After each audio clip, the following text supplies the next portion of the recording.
Milwaukee 2-1. Couple NBA news and notes. The Lakers are being sold to Josh Kushner and Bob Iger for $12.5 billion. And Russell Westbrook has announced his retirement after 18 seasons.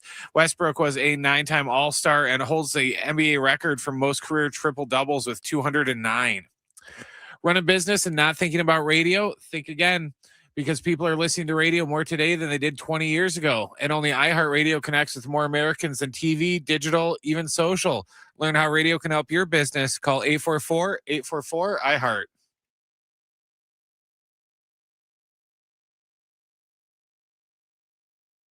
It's Schaefer and Sliwa. Sean Schaefer. San Diego's own Alan Sliwa. Here's Schaefer and Sliwa. All right, San Diego and Southern California, what's going on? Schaefer and Sliwa, Wednesday afternoon, America's finest city. We have a show today? We do. As the Padres wrap up a series with the Brewers. You were down there last night. I was down there last night. Yes. When'd you get there? The 10th inning, you were telling me earlier? For the 9-inning game. Got there the 8th. That was over after 2 innings. All you need is a solid inning. How was it? Because you it was awesome. Getting down there. No, great. Were you like... Wasn't there for the Grand Slam. I was pretty much there for everything. I wasn't there for the 11 runs they scored. Pretty much there for everything after. It was awesome. No, it was really great. That's like saying, though, other than that, Mrs. Lincoln, how's the play? Yeah, but how often are you going to see a Grand Slam? Like, how am I going to time that? That's my point. That's the whole point of going. Do you know if we let... No, you're making it sound like I bought tickets and I was going there for 9. I was there for work. You are so funny with that. I was there for work. When's the last time you went to a sporting event for the entirety of the event? You were there early, you stayed all game, you left afterwards. Any sport, any professional sport. Well, I can't even say our game that we went to. We left the World Cup game early. That was on you. But I think it was smart. I don't think it was that smart. We got in an Uber and there were 50 million people there. I understand that, but if you're going to sit here, praising right. about staying for a whole event, you're like, we should get out of here. It was like 60th minute. It was like 11-0 Japan. Remember, they scored like 4 goals off sides and 4 goals. I wasn't fighting you. I was like, yeah, I think we should go there. That was a cool experience. When's the last game I went to that was full game? I got to think of what are the sporting events that I've gone to. Honestly, Lakers, you cover the Lakers sometimes in the building, but are you there for Lakers? I would freaking get there at 4:30. Tip-off's not till 7:30, and I'm there till 10:30. Sure, because you're doing the post-game coverage as well. Yeah, that's a long-ass game. So the answer is probably a Lakers game. Yeah, probably a Lakers game. I'm trying to think here, just kind of trying to think off the top of my head. What was the game that we? Yeah, it's probably the last one was. So tell me about the Padres. By the way, we'll see what happens here. They're trailing the Brewers 2-1. But it's just mid-7. We got an eye on it. And by the way, what's on the line here today is potentially a lot. Philadelphia has lost. Don't do it. Shut up. With all due respect. Dude, dump that. All due respect. You can't say that. You shut your mouth right now. You can't say that. You can definitely say that. Well, hold on, though. It doesn't matter because the Phillies have already lost. That's a good thing. Yeah, but you're going to the other one. And the Arizona other one, at last check was trailing. Are they still trailing Colorado in Phoenix today? It's dangerous, brother. They're about to walk in a run. What's the score? It's dangerous. It's 6-2 Rockies, bottom 7. 1 out. But bases loaded, 1 out, full count coming. Well, okay, there's 40 games left. It's not all riding on this inning. Yeah, but it'd be really nice for them to lose this game. Okay, but they are losing 6-2 in the 7th inning. So and you're right, it's an if Arizona doesn't win, then sure, the Padres, if they win this game, they'd actually be a game up on both Philadelphia and Arizona. But even if they lose this game, they wouldn't lose any ground, is my point. I want to apologize. That was a little aggressive. You have very strong. Yeah, it's the equivalent of there's a line and you crossed it. There's equivalent of just showing up at a bar and just swinging at somebody. Is it because I'm when's the last time you went to a sporting event? For the entire sporting event? That one is kind of, in a weird way, that one is like a prideful thing for me. I enjoy my strategy that I have. Yesterday, I drove down to Petco. There was no traffic, as if there wasn't even a game going on. Drove down at 10 p.m. The game ended at 9. Drove down at 10. The only traffic. Everyone, I'm like, where's everybody going? I walked right in. There was literally no one there. Where's everybody going? It was great. What was cool yesterday? It's the first time I've ever done this. So, by the way, shout out the Padres public relations hooking it up with a media pass going down there. So it's the first time I've. Well, you remember the media. Yeah, but for 5 years when Petco opened, when I was at the time Mighty 1090, But I lived at Petco. Like most people who work in our industry. You literally live there. That's incredible. Literally, I had a 2-bedroom. I had a 2-bedroom half bath, not even a shower. Okay, so you were there though all the time. All the time, but I was there for promotions and sales. Yeah, that makes sense. Yep. So typically, I wasn't going. I mean, at that time, we had the Padres broadcast, so we'd still go in there, and you can go into the Padres broadcast booth. But I was there all the time, but I wasn't there as a media member. Yesterday was so cool because, obviously just kind of going down and listening to Craig Stammen talk right after the game, listening to the players right after the game as well. I'm surprised you asked that to Stammen. Yeah. That was interesting. Yeah, I know you've won 4 straight, but I want to talk about some of those April decisions you made. Yeah, that's what I went. When you guys started 2-5. I went. Imagine if you brought that up. Serious question, because I don't know, because I was doing a wrap-up show. Did you ask anything post-game? I didn't ask, no. Did you think about it? I guess you're going down there like, I might ask about it. Maybe a little bit. I think the first time around, there's a little bit of like, let me just kind of get a feel of everything. I think you went to an Aztec press conference last year, post-Boise game. So football? So, I don't want to talk about that one. But then, you did ask a question. Yeah, but you know what happened in that game? They won. What happened in that game, that was in the middle of that little baseball thing that was going on. That was in Game 7. Was that? Honestly, I didn't know that. I almost lost it. I remember driving out and listening to it. You're 100% right. It was during the Sean Lewis interview. Yeah, and that's what I was leaving. That's exactly right. You were still there. I was gone. I was listening to it. The worst. No, I was watching it on YouTube TV. Yeah, that's what I was doing. Yep. So no, didn't ask anything. But it was interesting too to see the clubhouse. Like, it's the baseball environment drastically different than the NBA environment. Wait, so you hadn't been in the Padres clubhouse even during those years you were down there? Oh, interesting. I've not been in there. It's nice, isn't it? I had no need to, right? Yeah. Just from a media perspective, or I wasn't part of media. Nice little setup down there. Yeah, very cool. Yeah. I will say this of Tatis, very, very giving with his time, like very open to, just was there available for people, which was cool. Connected with a quick second with Jason Adam, which was cool. You connected with Jason Adam? Yes. You said, hey, I want to talk to you about your rehab.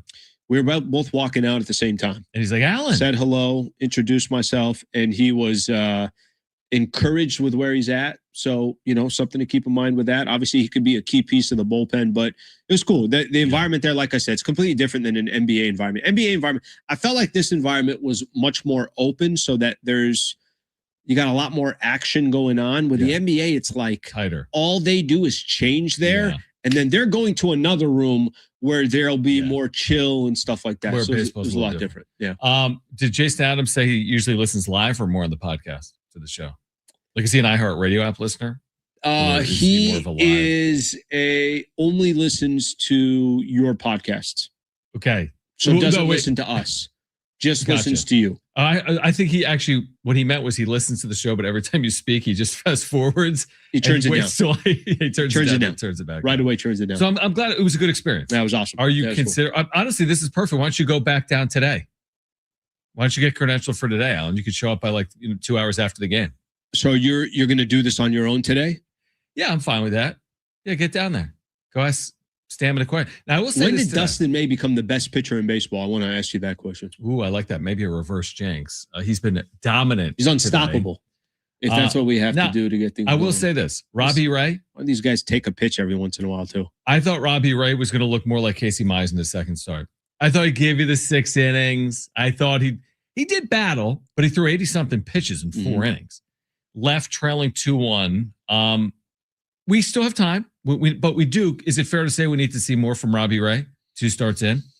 I was okay with today. Look, I think there was a little bit of problem timing wise. Okay, I think that. Listen, the Padres just took 2 from the Brewers. They're the best record in all of baseball. Yesterday they embarrassed the Brewers. You kind of felt like Milwaukee's due for something. It's 2-1. It's not over. But I'm saying that like this. It's not. Hypothetically, let's say the Padres don't pull this out. All right, well, you went toe-to-toe with the Milwaukee Brewers. Sure. You took 2 or 3, and even in the game potentially that you lose, because Dustin May is the greatest pitcher that I've ever seen in my life today, it was not one of those situations where, obviously it looked ugly or anything like that. Yeah, so exactly. I think for Robbie Ray, You didn't have to get 7 innings and scoreless against the Brewers. I think just naturally because they took the first 2 games, Milwaukee's a little desperate in this game. Give Dustin May some credit. Milwaukee's a good team. What he didn't do is look like he did in his first start where you had no shot of winning. Yeah. No, I'm completely with you. By the way, if they lose this game, and by the way, they've had late inning heroics, have they not? This year? They've had a lot of them. Yeah, they have. I mean, they had a 2-run home run from Jackson Merrill on this homestand, right, to turn around a 2-1 deficit into a 3-2 lead. So even if they lose this game, I mean, come on, Houston and Milwaukee, and you go 4-2 and win 2 series. If that's the worst thing that happens out of today, that's a good homestand. No, and I'd go back a little bit further. I think the Arizona series, it was splitting. Yep. Was what you needed to do. Yep. Exactly what you needed to do. So I don't think you could be upset at whatever happens. Today, to me, seems a little bit gravy. If Colorado ends up getting past Arizona, which they got out of that inning, it's 6-3. 6-3 in the 8th. Good. But if they get at if this kind of goes as chalk, yes, they're still, I think, on the outside looking in. Why is Arizona in front of them? Yes, I'm looking at the standings. Why was Arizona? Because Arizona starts with the letter A. That's the actual reason. And San Diego starts with the letter S. So even though they're tied with everything, so it's not coming out. There's no division thing, nothing. There is. It won't apply to them because they're going to play 2 of 3. There will be a tiebreaker. There is no possible tied season series. There is in baseball. Because if you played a team in the Central and you were 3-3, then there's the next tiebreaker. Sure. Or you play the Phillies and go 0-6. That's exactly. You're not going to win that tiebreaker. But to your point, it doesn't even matter who technically has some 8th tiebreaker because they meet 3 more times and they can't tie a season series. All right. We'll keep an eye on the Padres. Kevin Acee will join us in the 5 o'clock hour. Aztec defensive coordinator Demetrius Sumler will join us. Fall camp. He'll join us coming up at 5:30. Khobi Price, California Post on the unexpected sale of the Lakers. We need Alan's thoughts on that on the other side. Why now? The Lakers sold today, reportedly for a record price. Why now? We'll get into that next. Keeping our eye on the Padres as well. Great giveaways today. Just underway. Schaefer and Sliwa, San Diego Sports 760. We're live on the iHeartRadio app.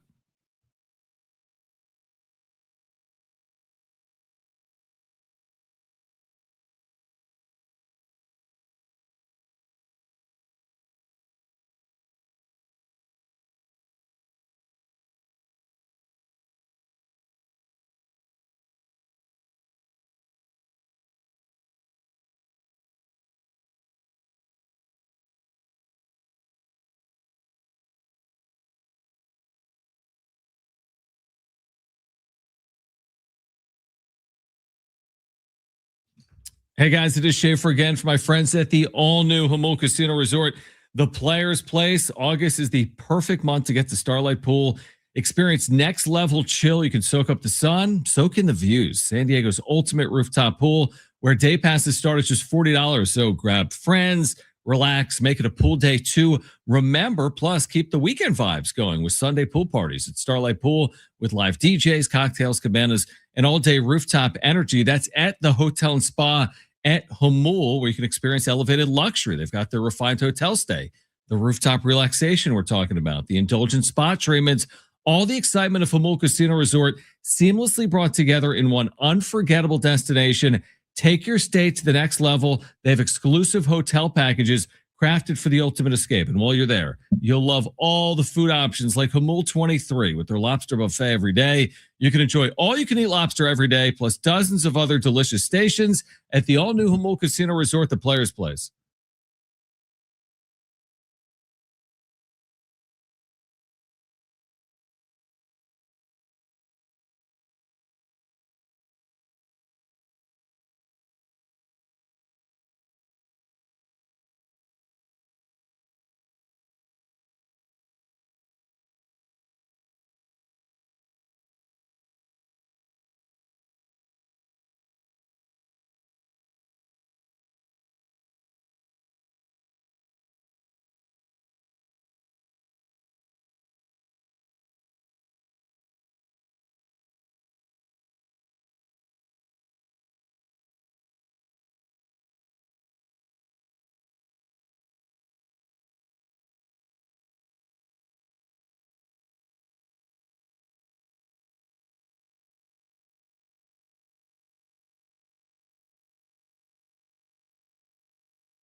All right, with the iHeartRadio app, you can stream us wherever you are 24 hours a day. Just search for San Diego Sports 760 to stream us live all day, every day. You can leave your comments for us using that talkback microphone. Tell us what you liked, what you didn't like, what you want us to talk about. Make us a preset so we pop up each time you open up that app, San Diego Sports 760, always live on the iHeartRadio app. All right, so you've spent a long time in your career covering the LA Lakers. And as we know in sports, there are things that happen that can be unexpected. I mean, you were literally doing a show when Luka Doncic was traded from the Mavericks to the Lakers. You talk about unexpected. You like had to do like a quadruple take to even believe that. This morning when I saw the tweet, I was like, what? Weren't the Lakers just purchased? And then today we learned that Josh Kushner, Bob Iger buy the Lakers for this record sale of $12.5 billion from Mark Walter. And I'm left asking the question as to why this happened. Because Mark Walter just bought the team within the last year. So why the timing for now? And Mark Walter, who's also the owner of the Dodgers, has just sold the Lakers. So what is the reasoning here? Yeah. What is happening behind the scenes? Yeah, I think it's one of, honestly, I genuinely say it's one of the most shocking things I've ever seen. Interesting. Sports. Yeah. In sports, it's one of the more shocking things I've ever seen because we're really, when you look at the Lakers franchise, they've been, since Dr. Jerry Buss passed away, they've had no stability. You had the Buss family that was there, but you got 6 siblings. It's kind of all over the place. One day Magic's there. The next day Magic's going on First Take and saying Rob Pelinka's a snake. And I thought last year when they sold, I thought this was like the first time that they're actually going to have some stability. And the Goliath that comes with that Guggenheim group and Mark Walter, how their vision was of owning these 2 brands in LA, the top 2 brands in Los Angeles, it just felt like, okay, well, you know, this is going to be the way it is for a while, right? And that they'll eventually turn the Lakers around. They'll turn it into a more modern NBA ownership. It won't be family-owned, all that stuff, right? And then the news that came out today, I mean, listen, I think in San Diego, you could look at this for a number of different angles. I mean, if you're just an NBA fan, how it affects the Lakers, this is shocking. And I don't believe, I'm just going to tell you my opinion, I don't believe any of the stuff that's out there. I don't believe this whole, you know, this all came about in the last couple of days. I don't believe in this. Days? That's crazy. I don't believe this whole, you know, well, you know, made 20% on his investment. That's not why people buy these types of owners. You're not trying to spin you're not trying to 9 months. You're not flipping like it's a home. Right. And you're saying, let me put some paint on it and change the countertops and then get this thing sold. So ultimately what this means, there's a federal investigation that obviously is going on with Mark Walter. Tied to tax fraud. Yep. How does that tie into the mix? I think for us down here in San Diego, I think the question is like, wait a minute, let's all pause here for a second. If this man had to sell the Los Angeles Lakers, who, let me just kind of remind you here what he was doing over the course of the last year. He had people that were in the Dodger operations that were starting to now position themselves. They were now part of the Lakers partnership groups and everything else as far as sales and advertising and all that stuff. I find it really difficult to believe that overnight that he thought somebody just offered me 20% of what I bought on it, I'm going to sell. So does this have an effect on his whole empire? Is there something going on behind the scenes that could affect? We may go into a lockout in baseball because of the Dodgers. Is there some type of ripple effect that's going on that we don't know about? I think it brings up a lot more questions than answers. Yeah, I think that the next question, obviously, is what does the sale of the Lakers by Mark Walter mean for the club he owns in Major League Baseball, in the Dodgers, as you're referring to? By the way, he owns everything. Like, the more you look at this guy's portfolio, I'm like, is this a joke? He owns the Sparks. He owns Chelsea. He owns motorsports teams.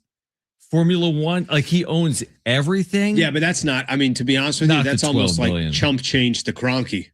No, it's true. But yeah, you have to ask yourself why when the show ends, I'm going to Home Depot, I'm getting a shovel, I'm going down to Midway Rising, and I'm just going to start shoveling. I'm going to start working on it. I mean, you have to ask about the timing and like, does the indictment, is it an indictment, Alan, that he's dealing with?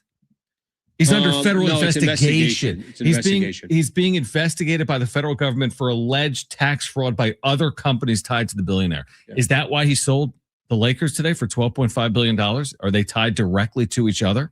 I don't know if they are, but how do you not think this would be different if this would be different. Actually, I don't think there's any precedent to this.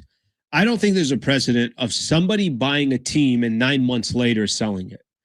And then I'm not even talking about the magnitude of this owner. And I'm not even talking about the fact that he's got a franchise in baseball that are a few miles apart from Crypto.com Arena and Dodger Stadium.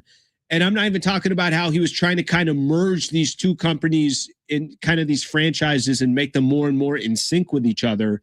He's just going to sell it 9 months later.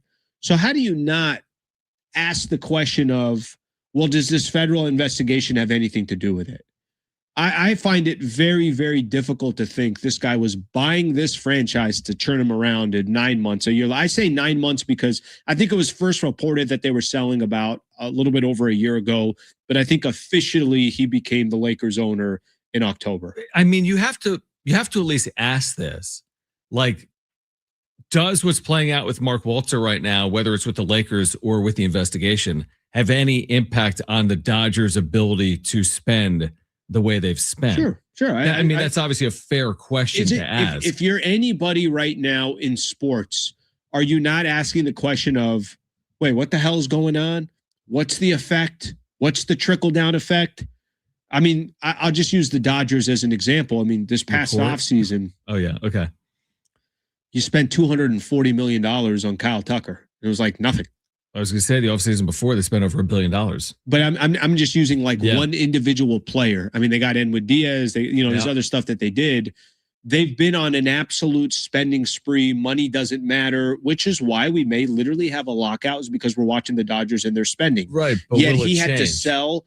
I don't know. That's the thing, because you go back to it could have no effect at all. But it could, because oftentimes we always say ownership is the most important part of a franchise in sports. I agree. You go back to like the Dodgers in the mid 2010s with the whole McCourt situation, and that was obviously a significant detriment to the Dodgers at the time. Now this is a completely different situation, obviously, but could it impact them? I think it's a completely fair question. And that's kind of, I think that's the question that you're asking. I think from a basketball perspective, if you're a Laker fan out there, I think you're asking, what the hell just happened?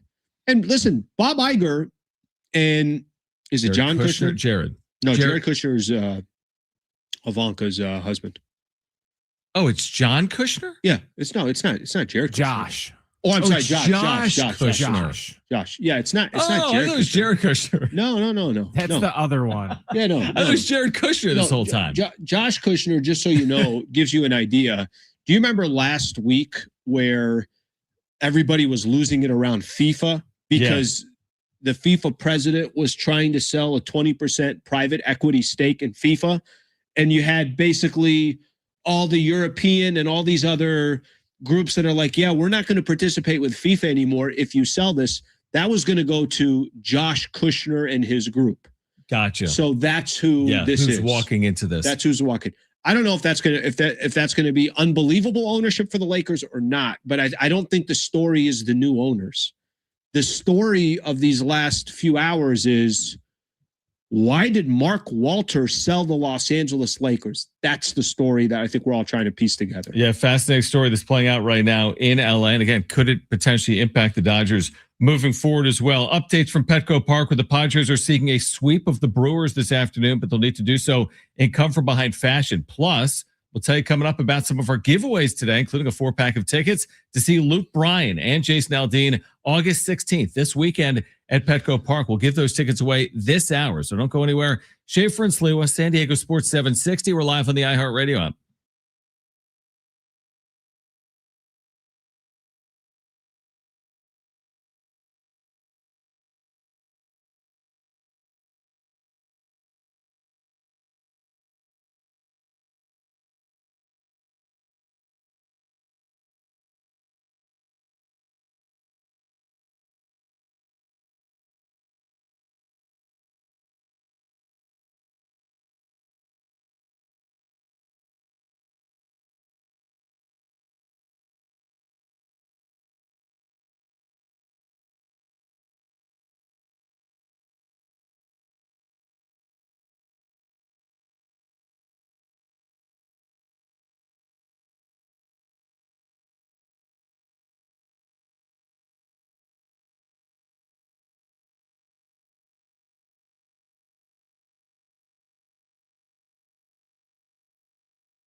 Here's what's trending from the iHeart Sports Network, presented by iHeartAdvertising.com. Padres and Brewers are playing game 3 of their series right now down at Petco Park. The Padres are going for the sweep. Right now in the bottom of the 8th inning, the Padres still trail 2-1. A couple NBA news and notes from today. The Lakers are being sold to Josh Kushner and Bob Iger for $12.5 billion. And Russell Westbrook announced his retirement. The other one retired too. Westbrook announced his retirement after 18 seasons. Westbrook, a 9-time All-Star, holds the NBA record for most career triple-doubles with 209. Running business and not thinking about radio? Think again, because people are listening to radio more today than they did 20 years ago. And only iHeartRadio connects with more Americans than TV, digital, and even social. Learn how radio can help your business. Call 844-844-iHeart.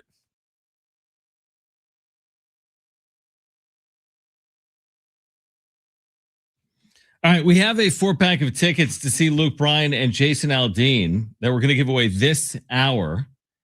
If you want those tickets, hit us up on the talkback mic and tell us your name and why you want those tickets. 4-pack of tickets, Luke Bryan, Jason Aldean this weekend at Petco Park. Great giveaway. If you want them, open up the iHeart app, search for 760, click the red talkback mic, tell us your name and why you want to go, and we'll announce the winner between now and 4 p.m. All right, Padres are trailing the Brewers in the 8th, but a lead runner on as Milwaukee goes to their bullpen. Dustin May was very good, but now the game will be in the hands of the Brewers bullpen as the Padres try to sweep by rallying here in the 8th inning, trailing 2-1. And if you're scoreboard watching, do people scoreboard watch on August 12th? You do so, yes. You're a person. Do you watch? Do you pay attention? I want to see a final score, yeah. I don't typically watch it in game, no. All right, 6-4, Rockies, Diamondbacks. Rockies 2-run lead going into the 9th. All right. So that would be good if the score holds for San Diego. Could potentially, Rockies could potentially take 2 or 3 from the Arizona, and St. Louis already took 2 or 3 from Philadelphia. I think, as we kind of watch the way this game plays out, Dustin May finally, out. So we'll see what happens. What did you make of Tatis not playing today? Well, I'm curious. So Tatis gets a day off. Yep. He's been playing so well. Campy gets a day off. It is a day game. That's explainable. I do wonder if we could see him at some point in either the 8th or the 9th inning off the bench. I would assume yes. I was going to say, we be able to? What would be the reason why? No idea, especially the way he's swinging it. You got a chance to potentially sweep. Off day tomorrow. Yeah, it doesn't mean anything. You've basically given him the entire day off today, and it's a 1-run game, so it's not like you're sitting in a position where it's a blowout or anything like that. I understand giving a guy a day over the course of a long year, and he basically does play every day, but it just feels like he's playing well and the team is playing well and you're off tomorrow. I just would have played him is how I look at it, but maybe there's a circumstance we're not aware of also involving his health here for today. This is a very winnable game right now is what I would say. First of all, the Padres had a lot of opportunities earlier. They didn't cash in on a lot of ground ball double plays. Yeah, you're trailing by a big time error by Milwaukee that they didn't cash in on. True, and it's like, you're trailing by a run at home. You've been here before. You could absolutely come back and tie this game or win this game. I know it's tough because we were in the middle of, when you got another game in the middle of the day, you don't have enough time to react to it. But yesterday, having the type of game that they did, the 11-2 game that they had yesterday, they were just incredible. And it's going to get lost in the shuffle, again, because there's a game going on. Walker Buehler was just incredible yesterday. Obviously seeing him the way he pitched and it continues to look. Listen, he's gone through weird stretches this year where he looks awful and he looks really good. He's in a stretch right now where he looks good. Here's my takeaway with the Padres recently. And by the way, another awful double play. You've got a lead walk and a 3-1 count. Now, Xander Bogaerts is homer in this game, and you ground into the 4th double play of the day. It's just frustrating in real time. But real quick, my one takeaway for the last few days, to your point, the 11 runs yesterday, they're hitting for power. Yesterday, they hit 3 home runs. The day before, it's a Merrill home run to put them in front. Even today, their lone run is a home run. They're hitting for way more power than they have at any point all year long. Yeah. That, to me, is encouraging, not just for now, but if they can get to that second season, so to speak, because that was a huge concern in 2025. They're not hitting for power. Right now, for the last 3 or 4 weeks, they have been hitting for power. What do you have, Brent? The thing that's driving me nuts is Xander's at bat there. the one strike in the count, if you would have ABS challenged it was a ball. Yeah, it was a ball. It would have been ball 4. He would have been on Especially in the base instead of a 2-out double play. Yeah, I think there's sometimes there's when you want to use those ABS challenges. That's a good time, right? Like, so I'm good with the strategic. If this is a third inning and it's no score, okay, it's fine. That's no big deal. But you have 2. Use it now in a situation that you feel like, hey, that one pitch can be the turning tide. I'll give you an example, and I know this one was early. Was it Tatis yesterday that challenged? I'm trying to think all these games. A strikeout. Yes. It turned into a walk, and it was in front of the grand slam. Bases loaded. If there's a critical situation in the game and it's earlier on, that's okay. But in this situation, it's like, Xander, what the hell are you holding on to that challenge for? We have our Tatis answer. He is pinch hitting in the 8th inning in a 2-1 game that the Brewers are leading. I agree. And here's the other thing. Here's the intricacies of the challenges. And we talked about it yesterday, and we said the Padres are the 2nd worst team per Fangraphs at challenges. You have not one challenge remaining. You have 2. You can waste one even. It's the 8th inning. You can't take them with you. Yeah. So, again, game's not over. They've played very well. It's not to just go rip into them right now in general, but No, but like I think little situations like that, you'd be critical on it. Little situations like that, because we were talking about this. Was it yesterday or the day before? You were giving me some of the stats behind the ABS challenge and where the Padres rank. 29th. It might not sound like a big deal today, but I swear come postseason, those are critical. Massive. So we might downplay it today, the ABS challenge, because we're in August, but a game can come down to an ABS challenge. The stupidity of wasting them, or like the strategic of when I use them, could make a difference between a game. Of course. So yeah, I completely agree. This is, again, I will just say this in general, no matter what happens here today, I think the Padres team now believes, hey, hold on. Milwaukee came into the series 30 games over 500. Everyone's talking about the Brewers and the Dodgers and the NLCS. And hey, look at us, guys. Like, hey, everyone's talking about the Phillies, right? It's a formality. Or the Diamondbacks. Hey, look at us. Like, I think they're proving to themselves that they can compete at a level. Now, they still got to do a lot of work over the final 40 games. You have to avoid losing 2 or 3 in a row or going 3-7 over a 10-game stretch. Yeah, but I feel good, and I think they should as well, based on what we're seeing right now. Yeah, I think it's so safe to say this. Like, people got to be – you should be so much more encouraged than you were 3 weeks ago. You're right about that. Yes. I mean, I listen to some of your stuff you do when you do your post game, you do that wrap-up show and everything else, but just that instant reaction that you get from fans, it's tough right now to be really critical about the Padres. Exactly. They're playing well. There is and I don't know, is this, you think there's something to this? Maybe there's a little, they were in such desperation mode there for a while. I think it helped maybe. And I think there was like this desperation, you have to win, and they did. And you're trying to convince AJ Preller to be a buyer and not a seller. And by the way, Preller was probably all over Stammen, like, manage these games so I'm not selling. Right. I need to buy. We need to buy. Yep. And you did that. Now, all of a sudden, you're starting to look at the team, and it does look like it's coming into form. You should be encouraged by it. Yeah, and I like the point. You've made it before. Like, they were so tight, knowing they had to win all these games. To their credit, they did it. I think now they can play looser and freer. You're post the deadline. You don't have to worry about comings and goings. You just need to be the best version of yourself. And I do think we've seen the best version of them. Better than their start. Their 14-4 run they're on right now. I've been more impressed with their overall play than when they started the season, the way they started. Time of the year. Yep. A little bit of, and I think that there isn't that much pressure right now, like you mentioned. There's still pressure. It's still August 12th.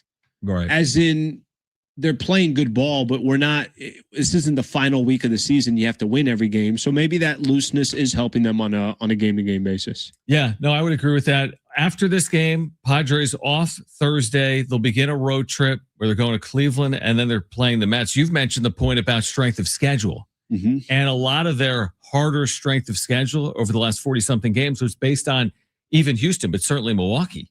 Milwaukee 30 games over 500. You put that to the side, it's a manageable stretch. Like, we don't have to break down all 40 games. Mm-hmm. We still got Colorado. You still got San Francisco. In there. Yeah.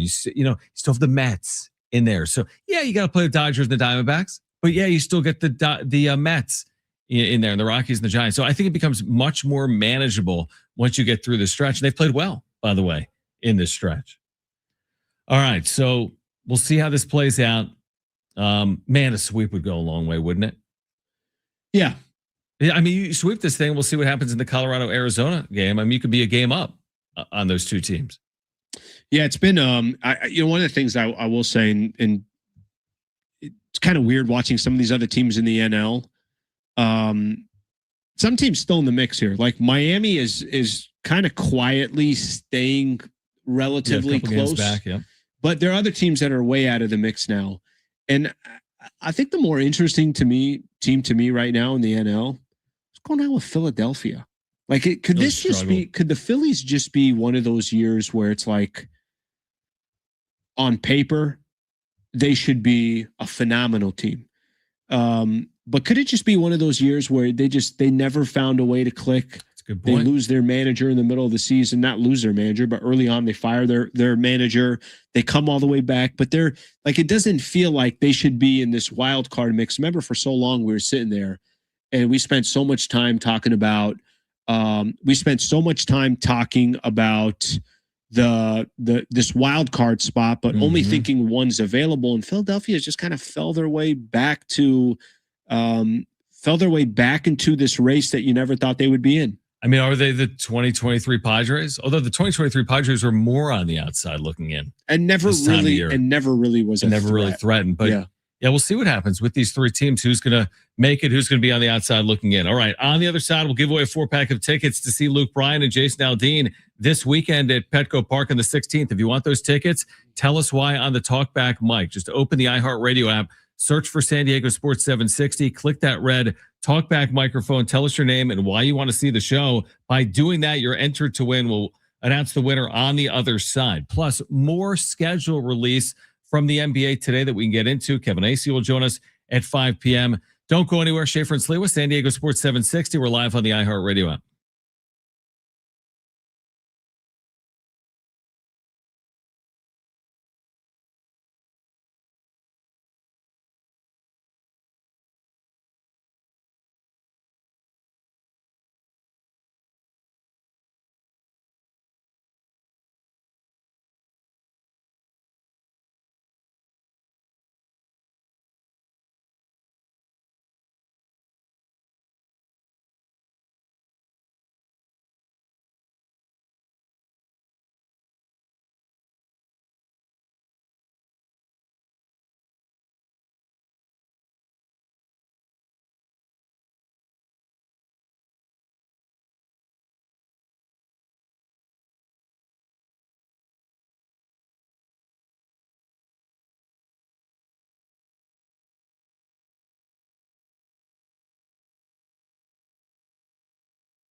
All right, SDFC is back on the road Saturday when they take on LAFC. Our coverage with Adrian and Darren begins at 7 p.m. on your home for SDFC. San Diego Sports 760. All right, Schaefer and Sliwa. Padres and Brewers locked up in a really good one this afternoon at Petco Park. We'll keep you updated. Great series on that. for the Padres. I mean, just like a barometer type of series. They lived up to the hype. They lived up to the hype in this, this stretch here when the season was on the line. I mean, 14-4 can't deliver. And then if you start taking, those are bad teams. All right, how about some potential playoff teams? Another good team in Arizona and Houston, and now a great team in Milwaukee. And here's the thing. They can't lose ground today. That's now official. The Phillies have lost. The Diamondbacks have lost to the Rockies. Worst case scenario is they lose today to Milwaukee. They're even in a three-way tie on the wild card. It's a good scenario. Best case scenario, you're not the last wild card team even. You're the fifth seed, the second wild card in the National League with exactly 40 games to play. How does those work again? Who plays who? I get always confused. 4 plays 5. So the top wild card plays the second wild card, and the worst quote unquote division winner plays the last wild card. Right now, you still have work to forget about overcoming whatever. Forget about the Cubs. Forget about everything else for a moment, and think about securing a spot in the postseason over the next 6 weeks. We'll see where we go. Yeah, we'll stress out about that later. Are you an NBA Cup guy? Like, are you a fan of the advent of the Cup a couple of years ago in the league or not? So I think 2 years now. Their NBA Cup's been going on for 2 years now. I think for me, when it first came off, I didn't understand it. Right. I was very confused by it. I thought it was gimmicky. The courts and everything else was all gimmicky. When the Lakers hung a banner for winning the NBA Cup, I thought it was the stupidest thing I've ever heard of. I'm like, you're really... They actually hung a banner for it. They hung a banner. There's a banner. When I was in LA at that time. Wow. Padres have tied up the Brewers, by the way. Wow. We'll keep you posted. Stay right here. You experienced this with us here. This is much better.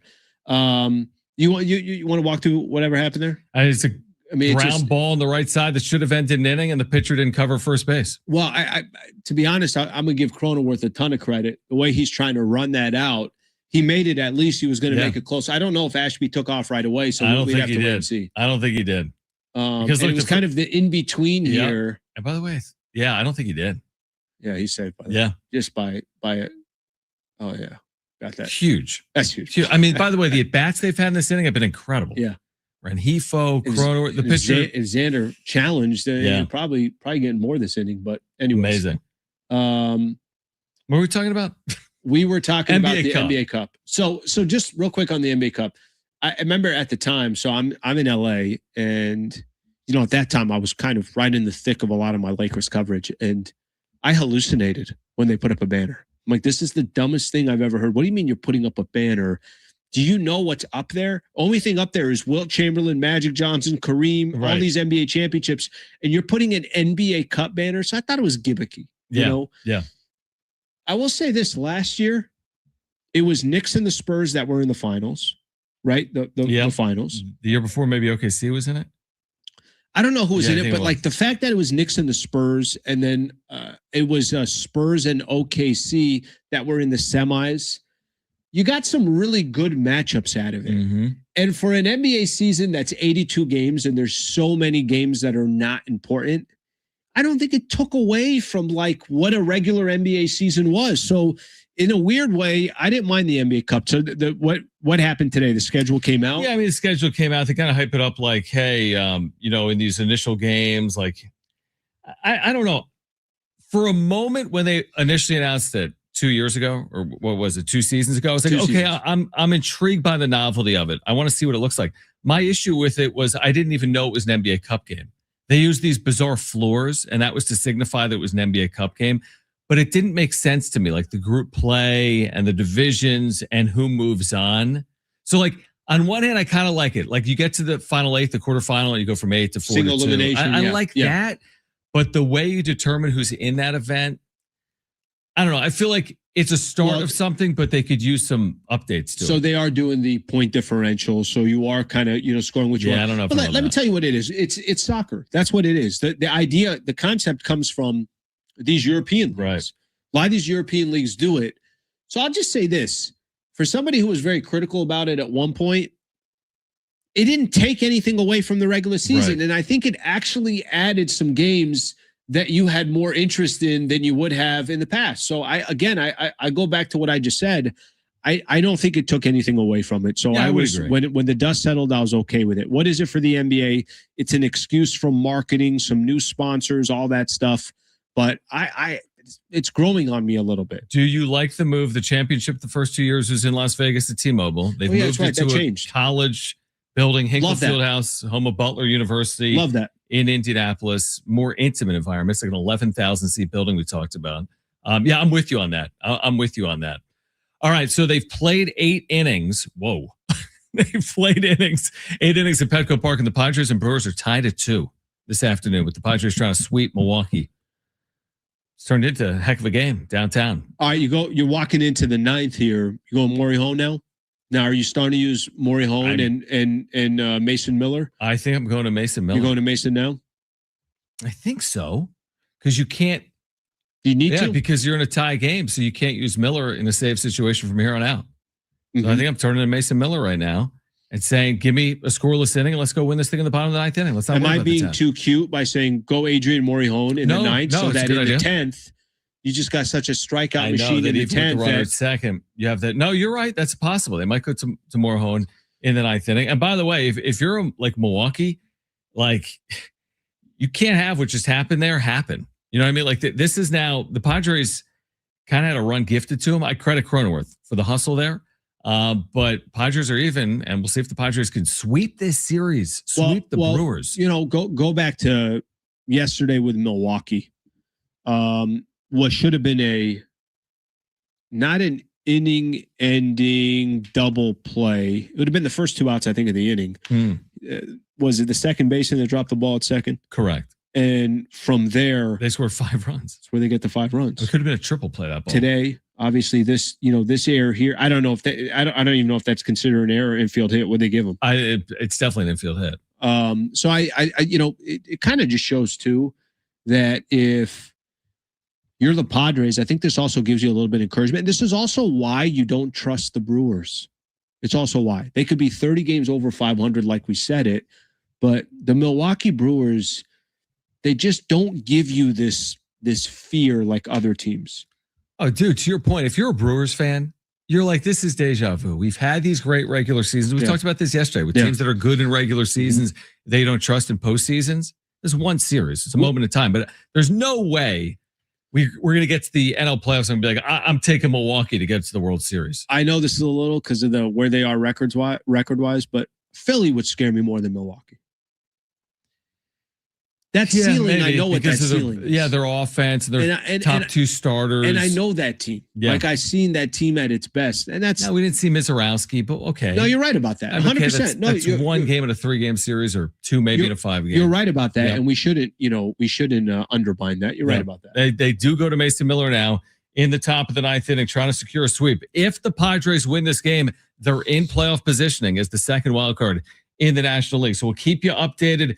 Great show lined up, by the way, for the next couple of hours. Kevin Acee is going to join us live, hopefully around 5 p.m. today, with a recap of today in the series. Demetrius Sumler, Aztecs defensive coordinator, year 1 for him as DC. He'll join us at 5:30. And Khobi Price of the Lakers sale will join us coming up at 4:45. We'll get to the wrap on the other side.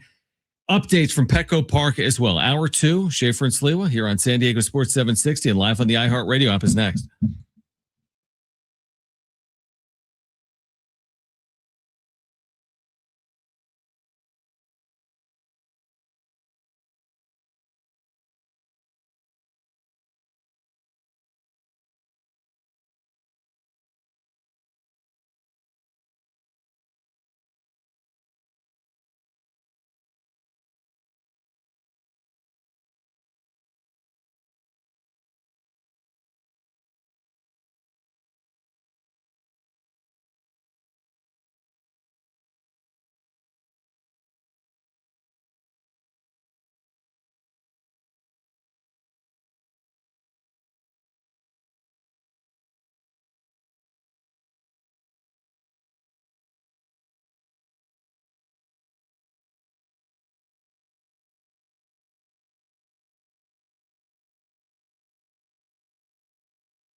Here's what's trending from the iHeart Sports Network, presented by Lowe's. Padres and Brewers are playing game 3 of their series downtown at Petco Park. The Padres are going for the sweep. Right now, we are in the top of the 9th inning, and we're all tied at 2 apiece. A couple NBA news and notes. The Lakers are being sold to Josh Kushner and Bob Iger for $12.5 billion. And Russell Westbrook announced his retirement today after 18 seasons.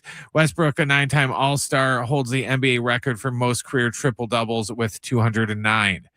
Now at Lowe's, faster quotes start at the Lowe's Pro Desk. Got a material list handwritten on a sticky note or saved as a photo? Perfect. Bring it in and get a quote in minutes. Plus, access thousands of products beyond what's in store or on Lowe's.com right from the Lowe's Pro Desk.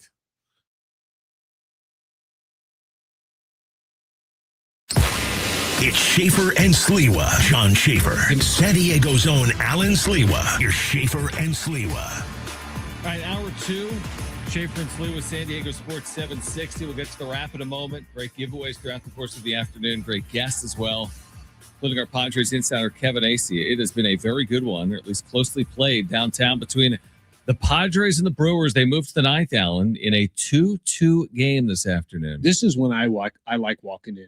Right around here. Around the 9th. Yeah. Just, concessions are everything's done. Everything's closed. Everything's closed. You walk in around, top 9, bottom 9, somewhere in there. It's more top out of respect. Bottom. Yeah. Out of respect. It's been a good game. It's been a very good game. Yeah, it's been a good game. And we'll hear from Craig Stammen this hour when this game goes final. And again, Kevin Acee is scheduled to join us around 5 p.m. this afternoon as well. All right, we'll keep you updated. But right now, let's get to this. It's time for the wrap. Presented by Sombrero Mexican Food. Check out their website at sombreromex.com. How will you remember Russell Westbrook?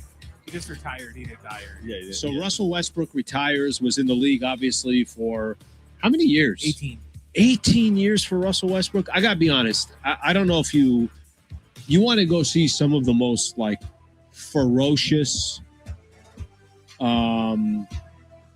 dunks in the NBA. Go look at a young Russell Westbrook. Kind of sucks in his career because I think the further his career went, even his time obviously with the Lakers, I feel like it kind of diminished what he actually was. Russell Westbrook with the Oklahoma City Thunder back in the day when they were battling, him and KD were obviously battling in the Western Conference. I thought he was one of the more exciting players to watch in the league.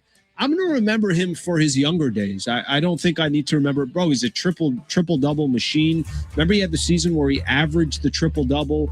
I'm going to remember him for that, which I think is the proper way to remember him than his last 5-6 years in the league. Yeah, it's a great point. I mean, he was one of the best. He was one of the best players in the league. His ability to get to the basket was unbelievable. How rebounding, quick he was. Obviously his ability to dish out and get assists. Yeah, great player, great teams. He's got an MVP. Mm-hmm. He's got an MVP. He's got all those triple doubles. Yeah, I'll remember him fondly. Is the point? I'll remember him fondly in his 18-year career. But isn't it safe to say, over the last 5-6 years, he's been an afterthought? Not just even an afterthought. I mean, when he was with the Lakers, it was a bad look for him. Yeah. And people still reference back that trade. Good point. How you remember him, Brett? You said all the triple doubles. Yeah. He's the first player since Oscar Robinson to average a triple double for the season. And granted, he did get a lot of flack for it that year because there's some games where he kind of would just, get what we would call the Angel Reese me-bounds now. But, that's what I'm going to remember most. The triple. He had 209. Granted, he's not going to be that record holder very long though, because Jokic is only 10 behind him, and he's a machine too. So, yeah, I wonder too. I mean, I think about his time when KD decided to leave and go to the Golden State Warriors, kind of left him behind. One of his crews right there. Next question: How different do you view the Padres today? Just think about 3 weeks ago. And listen, I got no problem throwing myself under the bus. I was like, this is what they are. They're an average team. And that's just the way they were playing. There's a completely different feel around the Padres right now. And I don't think it's just this, just winning some games. I think they're playing good baseball. I think you finally got what you feel like seems like a real rotation. Casey Mize and Robbie Ray, their last 2 starts, wildly better than their first start, obviously with the Padres. Michael King, I think, is a reliable pitcher. Randy Vasquez has had some good starts, and Walker Buehler is doing his job, certainly over these last handful of starts. But I think their offense has just been amazing. It's a complete. Let's use you with how much Padres content that you put out there. Think about how you were talking about them 3 weeks ago than you are today. Yeah, it's sustainable. It's changed a lot, but we also said over 162, like, it's hard to write off a team or make any sweeping change and say this team all of a sudden is going to win the National League based on what they've done over the last 3 weeks. I think it's very encouraging. I think they've gone from like contending to get into the playoffs to hopefully being a contending team in the National League playoffs. Like, that's a big difference. What they've done over the last 3 or 4 weeks. Yeah, I think if the playoffs start today and they were in, they'd be a serious threat. But the playoffs don't start today, and we'll see if they continue to play well over the next 40 games. But I think that conversation is now starting to change. It's not like, do they even have a chance of getting in? Now the conversation is, could they be interesting in the postseason? And the answer is yes. I think so too. Yeah, I think the answer is yes. Next question. What's the best case seed for the Padres? Best case seed for the Padres, it would be 5, right? I mean, I don't think there's another. I don't think there's. The Cubbies are not giving up that. Cubbies are not giving up that number 4 spot. They're 4, correct? Yeah, because Brewers are in the same division. Yeah, I think the best case scenario is your number 5. How about this? I'll add to that one. If you can pick a team to play, who would you play? Of those that are actually realistic. Atlanta? I mean, the problem is I don't want to play any of them. You don't want to play Atlanta? Maybe Atlanta because they swept them here early in the year. I think Atlanta would be the team that I feel like, and maybe even Milwaukee. Well, no, Milwaukee wouldn't be because. Well, no, it absolutely could be Milwaukee. They're 2 games ahead of the Cubs. Cubs are 70 and 50. And the Brewers are 74 and 46. Cubs bother me. I don't know if I want to play the Cubs. Yeah, I mean, these are good teams. I mean, Cubs, I don't want to play at Wrigley. Braves, Dodgers, Brewers are all 20-plus games over 500. But then again, if the Padres win today, all of a sudden they're surging. And they'd be 15 and 4 over a 19-game stretch. So you got to look at it through the other lens, which is like, who do you want to play? Well, I bet a lot of these teams aren't going to want to play the Padres if they play like this down the stretch as well. And that's our 3-question wrap for the day. 3-question wrap. 3-question wrap. Padres and Brewers have moved to the bottom of the 9th inning in a 2-2 game. Mason Miller just got out of trouble in the top of the 9th inning. And I will see if the Padres can walk off of the 9th. Did you see, if I saw this, and Brent, you could tell me if we both saw the same thing here. Did they show how fast Mason Miller threw a couple of those pitches? Did you see? I think he had 3 103s. Yeah, he hit 103. Yeah. Jesus. Yeah, he throws hard. He's can throw what, 104? He's been clocked at over 104 before, hasn't he? 104.2, 104.3, something crazy. He was like in a little bit of a jam, had a couple of guys on, and then just did what Mason Miller does. It is crazy how, like, not long ago, it was rare to see someone throw 100. And now a lot of guys throw 100. Now, not a lot of guys are like Mason Miller. Sure. But there are a lot of guys. Now it's like, oh, they don't throw hard. They throw 95. Like, they don't throw hard? Like, Joe Musgrove's throwing 95 in a rehab outing. Like, doesn't throw that hard. Like 95 is pretty hard to me. We will have to Miller too. I don't think he's that inning. I know he threw at least 21, 22 pitches, something like that. So you wouldn't. Be a new pitcher they go into the 10th. I don't think you're seeing him. You think you're seeing him in the 10th? No, I would think Morejon. Yeah, it's got to be AJ Morejon. The key here is, like, again, if you get the best of both worlds, is can you just end it here? I know. Can you avoid the 10th inning stuff? And I have no problem with it, honestly. In the regular season, we talked about this yesterday. But it also is very random. It's a little bit of shootout in soccer randomness to it. It is. No, I agree. Now, pitching matters. I prefer to have the better pitcher on the mound, but there's too much randomness to me in 10th innings. But I do like that. I do like that comp of it. Kind of reminds you of penalty kicks. A little bit, right? It has that. Like, I never feel like. Did you ever play FIFA? Did you ever play FIFA? Like, was I ever in the World Cup? Were you ever a video game? Did you ever represent the United States of America in the FIFA World Cup game? I got close, but I never ended up making the starting 11. No, I've played the game, I think, at some point. No, I don't know if I have. Here's the only reason why I say it. So, FIFA, every time we'd play it, like in college and everything else, I'm always like, listen, if nobody scores, we'll just restart the game. We're not doing penalty kicks. Like, how's this game going to end in penalty kicks? Right. Penalty kicks are just the worst. It is weird that you're determining champions for 4 years on this like global stage. Like we only have to go back 4 years? So that's the way Argentina won the World Cup over France, right? With penalty.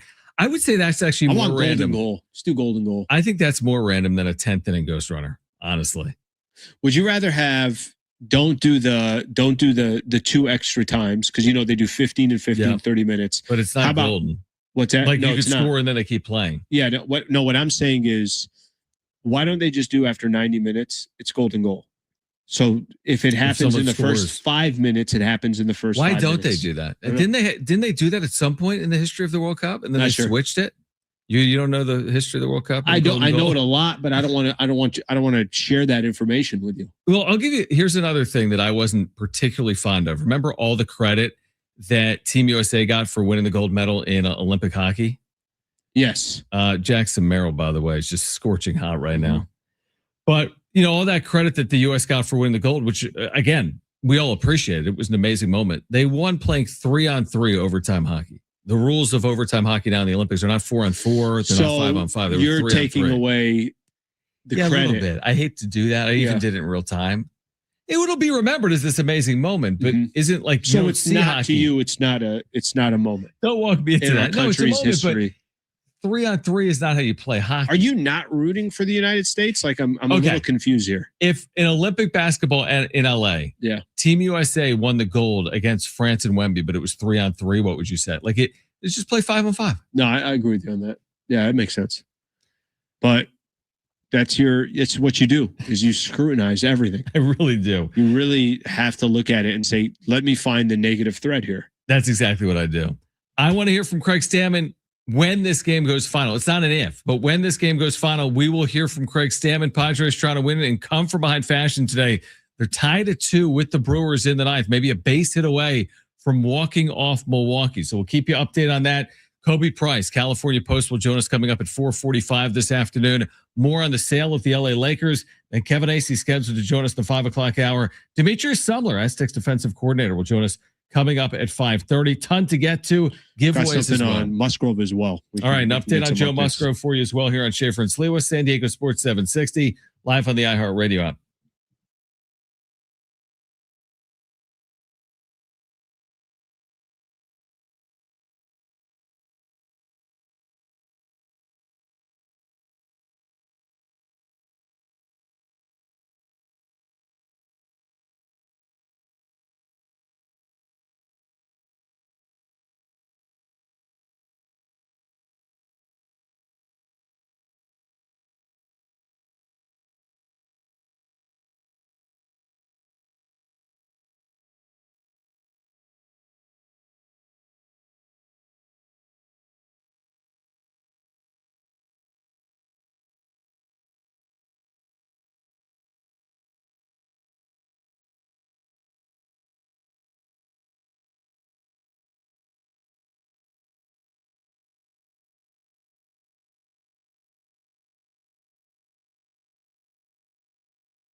Our iHeartRadio Music Festival is back. Live performances by the Goo Goo Dolls, Kenny Chesney, Lainey Wilson, Snoop Dogg, Weezer, and more. September 18th and 19th at T-Mobile Arena, Las Vegas. 2 nights, 1 stage. While the world is listening on iHeartRadio, you could be there. 3 chances every weekday for you to win your trip for 2 plus $1,000 of spending money. Next chance to text and win happens around 5 p.m. on San Diego Sports 760. Might be a mute point, but you're right. Jace Bowen just hit a ball over third that was called foul. Looked fair. It was a fair ball, and it's non-reviewable. It's mute if he comes through or if they win this game. Yeah, but I'm with you. How, by the way, how can we review so much now in this sport and we can't review whether a ball was over third base or not? It's easy. It's easy. So simple. Just that one's so simple. It goes down the line. If you ever watch tennis, they do this all the time in tennis. And Same thing. Video comes on and it just shows fair foul. Completely in this case, agree. Fair foul. Yeah, that's a dumb one. That really is a dumb one. Yeah. All right. You said there's an update on Joe Musgrove that we can share with our listeners. Khobi Price, by the way, California Post at 4:45. Kevin Acee, hopefully around 5 p.m. if and when this game ends. So this was a few hours ago or so, and I'll pop it up here in a second. Joe Musgrove elbow to make next rehab start on Friday. So it appears here, and I see this from unbelievable. Whoa. Freaking believable. That's the 10th. Going into the 10th inning. Yeah, going into the 10th. Woo. Insane catch. Could be a game-saving catch there for the Brewers. Okay, so just this on the Joe Musgrove front. So Marty had put something out there. Joe Musgrove, Nick Pivetta, thrown on the field at Petco Park. Musgrove appears on track for 3rd rehab start Friday in El Paso. Let me ask you this question and give your thoughts on this perspective from the Musgrove front. Let's say things continue to progress. They go well. Yeah. Joe Musgrove finds himself, and I think this might be, he might need 1 or 2 more, but this could be his final rehab start, and he comes back to the San Diego Padres and potentially participating for the team. What happens after this rehab start if everything goes fine? And how do you think Craig Stammen uses somebody that has not pitched in a Major League Baseball game since October 2024? I think they have 2 questions coming out of his rehab. A, how do you feel? And B, are you built up enough to start in the major leagues?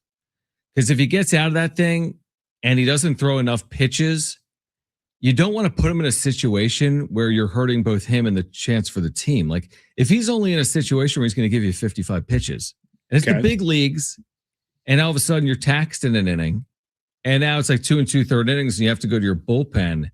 Is that the situation you want to put him and the team in initially, or do you want him fully built up to 80 plus pitches where he can navigate through some adversity in long innings and give you more than 2 or 3 innings? What's better for him too to kind of make the proper? Probably not to be taxed from day one. Sure. With the length that's going to be necessary. Here's my guess. The good thing is they got a little bit of time here. Yeah, right? my guess is he makes 2 rehab starts. Mm-hmm. Because I think they can slow play it. They're playing well. They have 5 starters. If Randy Vasquez and Walker Buehler. So, are you in a hurry if you're the Padres? Are you in a hurry if you're Joe Musgrove? What's the hurry? Get time. Yeah, and you want to get it right. So I think the only thing that matters up to this point is making sure you're in a position to get the best version of Joe Musgrove back. But I think there's still obviously a lot of questions. Look, this can happen as well. Musgrove could come back. He could be a Padre. And he's pitching for the Padres, and here we're in September 5th. Right. He could also be not ineffective. Right. He could also never be the version that we're hoping to see Joe Musgrove in. So I think there's still so many scenarios that play out. But I think for him, the thing has been the biggest question. It's the fact that he hasn't pitched in so long, and the fact that we're actually talking about him potentially coming back. Wild. That's the conversation. Mm-hmm. We have not had the ability yet to say anything else about, what's it going to look like? How effective is he going to be? It's just you haven't had that luxury to start talking about his actual effectiveness on a mound. If everything works out smoothly and he is back in a major league mound as a starter, yeah, you also have to consider the fact that he's got to be prepared if he is healthy to pitch in relief somewhere along the way. Why? Because if you get to the postseason, this team certainly looks like a team that should be getting to the postseason. It'll be disappointing if they're not. it'll likely be hard to crack into that rotation, wouldn't it? I mean, until you get to like a 7-game series. Well, that's a great problem to have. It is a good problem. Can you imagine if that's the problem and then, for the Padres? And 2 weeks ago, it was like they don't have anybody. But when you agree, just like on its face, we don't know what he's going to look like. Maybe he's amazing. Yeah. So maybe he forces his way through. But if he's not, wouldn't he be pitching in relief? Michael King, Robbie Ray, Casey Mize. Obviously, those three are kind of your set. Or are they? Because, I mean, are they? Let them figure things out. But would you have more confidence in Walker Buehler, Randy Vasquez, Casey Mize, or Robbie Ray? If you're picking two of those guys, gonna pick right now. You're going to pick the newcomers. You're going to pick, and you're picking them because they were also, you just expect them to be, I agree, at least in a position. So I think with that being said, to answer your question, you're right. It's going to be hard for Musgrove to crack the playoff rotation if you're in the playoffs. And here's the other thing.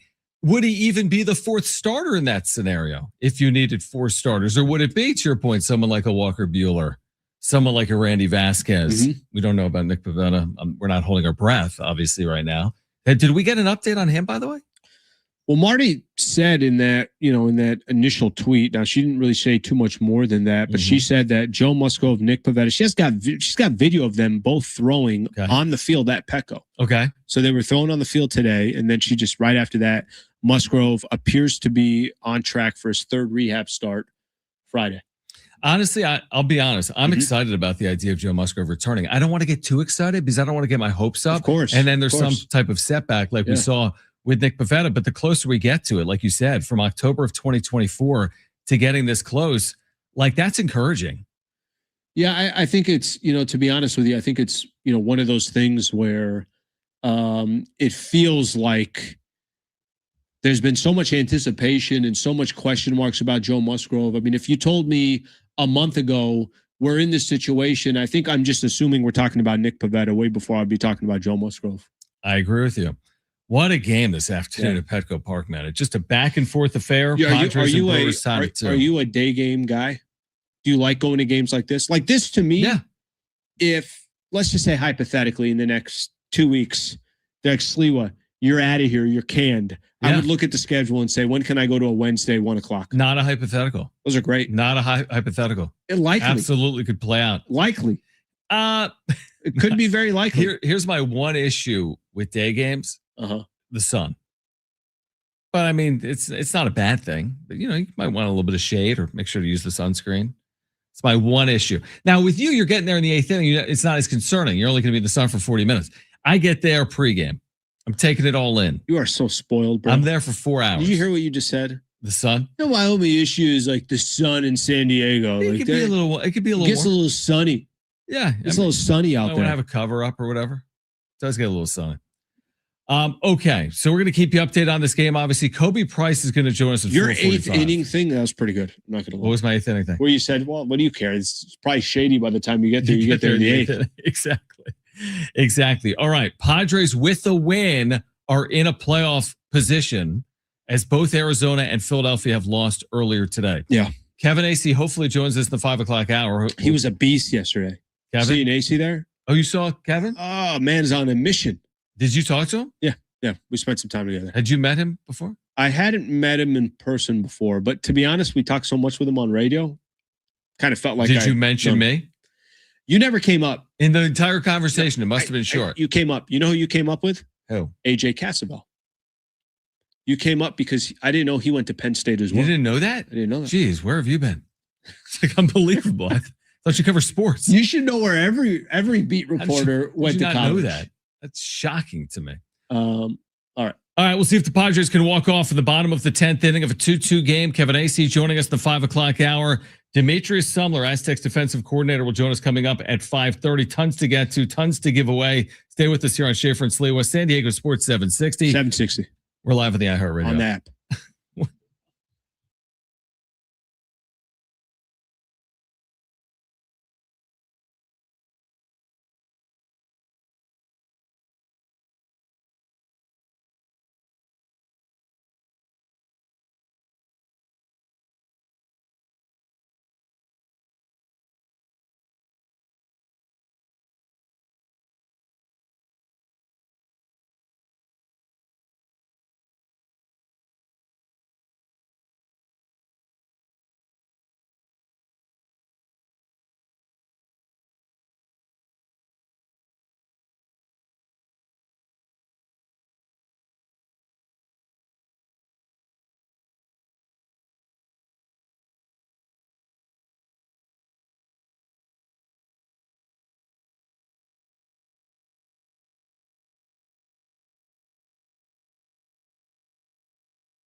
Here's what's trending from the iHeart Sports Network, presented by iHeartAdvertising.com.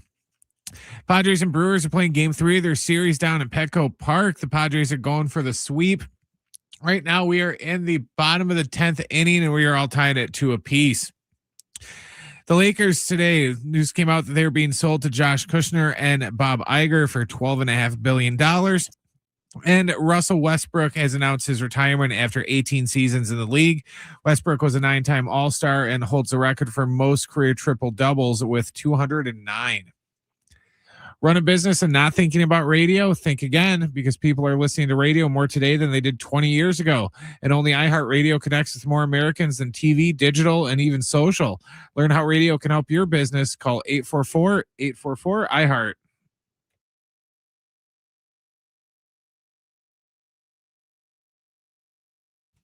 All right, Schaefer and Sliwa, San Diego Sports 760. They're playing extras this afternoon, Alan. We should have gone to this game. We could have done the broadcast from down there. Been awesome. It would have been really fun. Yeah. So they're playing extras here today. Padres and Brewers. Not a good 10th. So far. Yeah, not a good 10th. And then the ninth, the Padres came within, no joke, an inch of walking off twice. Yeah. Twice. Jace Bowen hit a ball over third that we thought was fair. Mm-hmm. And then Jace Bowen ripped the ball to center field that was caught a beautiful diving play. They've had opportunities since they tied it up at 2. They have. So they have. Yeah, we'll see what happens here. But it's kind of some small ball stuff. What do you make of not trying to get the runner? I mean, I don't like it. You got fortunate in the 10th because of a terrible mistake by the Brewers. I know the dude was trying to steal third and gets thrown out. This game is wild. I know it is wild. This game is wild right now. Is very aggressive and everything else. Yeah, not exactly the easiest to do a show when we're watch this game. Didn't I tell you, by the way, I think on a break, I said, just tie game bottom of the 10th inning. Just bunt him over. Let's not get too cute here. Let's put that runner at third with 1 out. That's what I'm saying. Try to get that run in. So I guess that's my question to you. What's the purpose of not doing that? Like, let me ask you that. I'll break it down for you, honestly. Yep. Is that the adage is this, that you either have 3 cracks at a single, Alan, right? I'm serious here. With the runner second, they go to the 11th, by the way, and the Padres fail to capitalize. You either have 3 cracks at a base hit or 1 crack with a runner at third and 1 out to get the runner in without a hit, if that makes sense. Now you can manufacture the run, the sac fly, potentially a ground ball.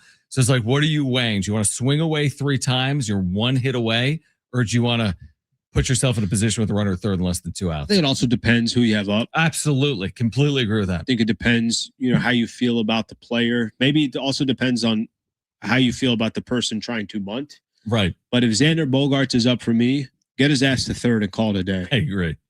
I completely agree. I don't think there's much left to talk about after that. Get him to third base and move on. So tell me about your morning. Khobi Price is going to join us, California Post. We're going to talk about the Lakers sale and the NBA offseason, wherever else. Again, just, so those who know, it really, I think for me, the thing that stuck out, a couple things stuck out to me this morning, right? When you saw that news come out, there's a piece of this that you asked the question of, well, what does this sale mean for the Lakers?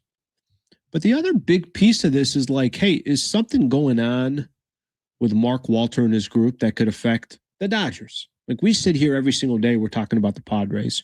We're talking about the NL West. We're talking about how difficult it's been to compete in this division, how the Dodgers have won 2 World Series in a row. That has everything to do with their ownership group. And if their ownership group does something that is very, very odd, very odd, like this is not how the industry works. The industry, billionaire owners don't buy franchise. Imagine if somebody tomorrow bought the Yankees and within a year, he's like, I'm out. Yeah, you'd be like, why? What happened behind the scenes? And there are like storylines about that owner being investigated for fraud. But okay, so I'll walk down that path though. Let's walk down the path. Okay, I just sold this club for $12.5 billion. Therefore, I actually have more money in my pocket now. Sure. And I'm being investigated for tax fraud, to your point. Yeah. And okay, maybe that's going to hamper my day-to-day operation of the LA Dodgers. Or will it? Like, he certainly isn't handcuffed by finances. Like, he just sold a club for $12.5 billion. But wouldn't that tell you, typically if you're selling, a lot of these, these businessmen, they don't sell. Like you hold on to So these you're saying he's franchises. selling because he needs it? There were some reports. There was an article in Bloomberg. Let me see if I could find this and you can. But if you're selling because you need it, couldn't he just sell the Dodgers too? What he can, but like nobody's saying you have to sell all of your assets. Nobody's saying sell everything. But look at this article in Bloomberg. Okay. Walter sells Lakers, seeks cash to pay loans amid DOJ probe. Okay, so he needs the capital. He needs the liquidity. And you can Okay. you can twist this as much as you want. Who's in Morion? Yeah. You could twist this as much as you want to say, like when I hear people say, guys, he just made $2.5 billion. That's not why they make these investments. Right. Or like maybe he needs the money. This investment, you don't buy the Lakers to sell them in a year. And I don't care if you're making $2.5 billion off of it. You buy the Lakers because you're going to own them for 25 years with the Dodgers. 30 years with the Dodgers. You don't buy them to sell them right away. Can I ask you this? Yeah. Why? This is a serious. Now I'm so curious. Yep. As the Brewers have taken the lead in the 11th inning. Yep. Why the Lakers as opposed to the let's just walk through this. You're Mark Walter. You need cash, or you're selling the Lakers, or are you selling the Dodgers? You obviously elected to sell the Lakers initially. Like, is that the one you're selling if you held both of those properties right now? I think one is something. I think one right now is just a cash cow. It's already has 10 years, 11 years of his fingerprints all over it. It's we're already talking about the back to. You're talking about the Dodgers. Yeah, yeah, exactly. So when you're saying comparing the two that's franchises, why I'm just asking why. I think it's like imagine you have a business, okay, and you own 2 different restaurants. You own 5 restaurants. Sure. But you got one restaurant that it's located in Little Italy and it just cranks. Killing it. Every night. Can't get a reservation. And you ended up taking over like another iconic restaurant, but you just got it. You've had it for less than a year and it still needs a lot of work. You're like, you know what? I don't need to deal with this. And you're still figuring it. No. Not your whole point was to deal with it because you knew that you had the assets to turn that thing around and get it to, you knew that it had a ton of potential. But all of a sudden something went down and you're like, I need cash today. Am I going to go sell that established restaurant in Little Italy? Or am I going to sell this restaurant that I just took over a year ago that, yes, just because of the nature of the business has gone up in value? That's a telling sign that the guy needs cash. When you're a billionaire owner, like I need cash today. Right. Is something's going on in your business. So do you believe the reporting would be inaccurate? Do you believe the reporting would be inaccurate if the belief is he bought a $10 billion property, I'm making it, turned a 20 or 25% profit? Yeah. And that's the story. I don't think that the report could be inaccurate. I think you're trying to tell a story. Okay. So I think, so for example, do you think the Dodger people or the Mark Walter group, what's the story they want to tell? Do you think the story they want to tell They want to say, hey, we bought and sold and we flipped a 25% profit. Got 25% profit. Great. Great investment. The problem is nobody in the industry buys that. Yeah. I agree. And nobody does that. No, I agree. I even looked it up. Nobody does it. That's my point, is that this is like an unprecedented it's pretty close to moment or situation when it comes to sports. So this is why I'll go back to it. If you're here in San Diego and you're a Padre fan and you're asking the question like, well, what the hell does that have to do with the Padres? My question that I'd ask is, does this have any effect on the Dodgers? And right now, if the Padres are going to attempt to go win a World Series, everybody goes through the Dodgers. That's how it's been for a handful of years. That at some point, you're probably going to have to face them in the postseason to get to the promised land.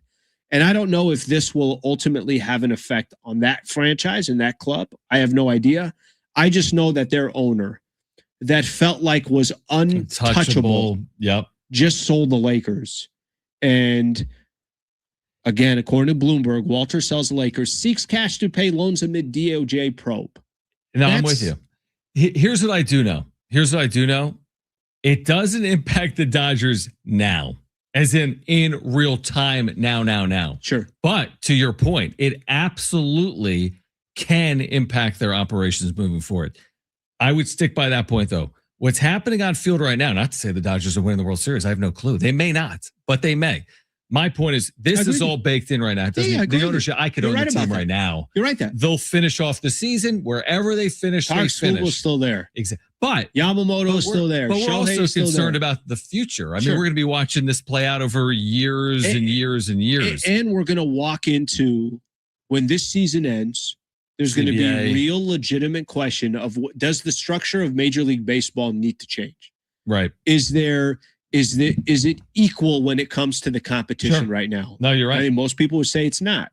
And a lot of that is because the Dodgers and how successful they've been. Yeah. I've always said give them credit. And their spend, their spend. But you can be successful and they could, run a good business, but they could also have 10 advantages that you're hoping to see if some of those are eliminated based on a new CBA. Khobi Price, California Post, more on the sale of the Lakers. We'll discuss it with him on the other side. Padres and Brewers are in the 11th inning this afternoon at Petco Falling apart, Park. guys. Stay with us, Schaefer and Sliwa. San Diego Sports 760. We're live on the iHeartRadio app.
All right, we'll get to the Padres when the game goes final. But great to reconnect with Khobi Price here on Schaefer and Sliwa, San Diego Sports 760. Again, one of the huge sports stories of the day, the unexpected sale of the LA Lakers. Did you hear the news, Alex? When did that happen? It happened earlier today. Khobi Price from the California Post back with us. Khobi, let's just get your initial reaction here as this story is playing out. What was your level of surprise when you first learned of the news? First off, appreciate you fellas for having me on. My initial reaction was the same one I just heard from Alan, which was, what's going on here? What do you mean? I was just here last June in a very similar situation where the Lakers were sold to Mark Walter. And now you're telling me that Mark Walter is now selling the Lakers to another group? Very, very surprised. Unlike, obviously, when Mark Walter purchased the Lakers, it was surprising. The timing may have been a little surprising. But at least Mark Walter previously was a minority owner in the Lakers. There was a succession plan in place between, Jeannie Buss and the Buss family and Mark Walter and his group. This very, very quick. I mean, I reported it. I wrote it. Bob Iger told me so. A story at the California Post. This was happening in a matter of days, not months, not weeks, matter of days. So that makes it even more surprising that we go from, this time last year, the big talk is, what's Mark Walter going to bring in terms of, infrastructure, restructuring the Lakers, which we've seen over the last 14-ish months, to now we're talking about what does this Bob Iger and Josh Kushner regime look like. It was very surprising to not just me, but a lot of people I've spoken with, over the last, 12 hours at this point. Khobi, I think at this point, eventually the story will be more about who just bought the Los Angeles Lakers. But I think today it's more the question of why the Los Angeles Lakers were sold. And I know we could all speculate, but just from your thoughts, your personal opinion, as you're reading this, does any of this make sense to you at this point? Does it make sense why Mark Walter would own the Lakers for such a short period of time? Obviously, already an owner of the Dodgers, you could kind of tell how he was trying to work those two brands in together, and then he's out. What do you make of Mark Walter no longer owning the Lakers, and just how quick of a flip there was? How do you assess that? Yeah, I mean, kind of was saying a little bit earlier, like this wasn't something that was planned when Mark Walter bought the team last June, or agreed to buy the team last June, and officially bought the team last October. This was very much something that came up in the middle of the last few days. And even if you think about because I know this is out there, he flipped it for a revenue of $2.5 billion in terms of the pure valuation, not the cash, but the pure valuation. Even with that, there's been a lot that's happened over the last 14 months, or not even the last year, in terms of the turnover the Lakers had, the layoffs that we've talked about in May. Obviously, Lon Rosen became the president of basketball operations. Tim Harris, stepped down from that position. A lot of people from the Dodgers came over to the Lakers, or previous Dodgers employees came over to the Lakers. So when you look at the details of the deal, I know it could be, skeptics would be like, "Oh, this is planned all along," but this is not how Mark Walter has operated with any sports franchise he's owned, or entity he's owned. He's thought it out. He's owned the Dodgers for, we're approaching a decade and a half. He's owned the Sparks for a while. This isn't a typical Mark Walter to purchase the franchise, majority ownership of the franchise, and then flip it a year later. Just in terms of the Mark part, it's very surprising. I know there's a lot out there in terms of, the investigation, the loans, but, that could have some credence. I'm not entirely sure, but I think it does lend to the belief of how quickly this came about. Khobi Price, California Post, with us right now. Schaefer and Sliwa, San Diego Sports 760. How do you see the on-court impact, if any, in the short term and the long term with this sale on the Lakers? I mean, in terms of the on-court, the other part about the sale is that it's not official. The funny thing is, we can lean on just last year, to to see how long these things can take, right? Like the NBA's Board of Governors, they meet in September. For example, last year, Mark Walter came to agreement to buy the Lakers in mid-June. It wasn't approved, and he did not become the official majority owner until I think it was October 30th. So this can take a while. So all that to say, the Lakers have made their, they've made their moves, they made their decisions. So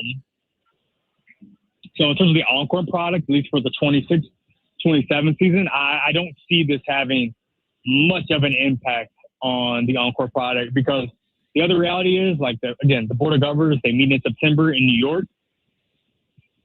Maybe Bob Iger and Josh Kushner are approved as owners, and they're officially owners in September.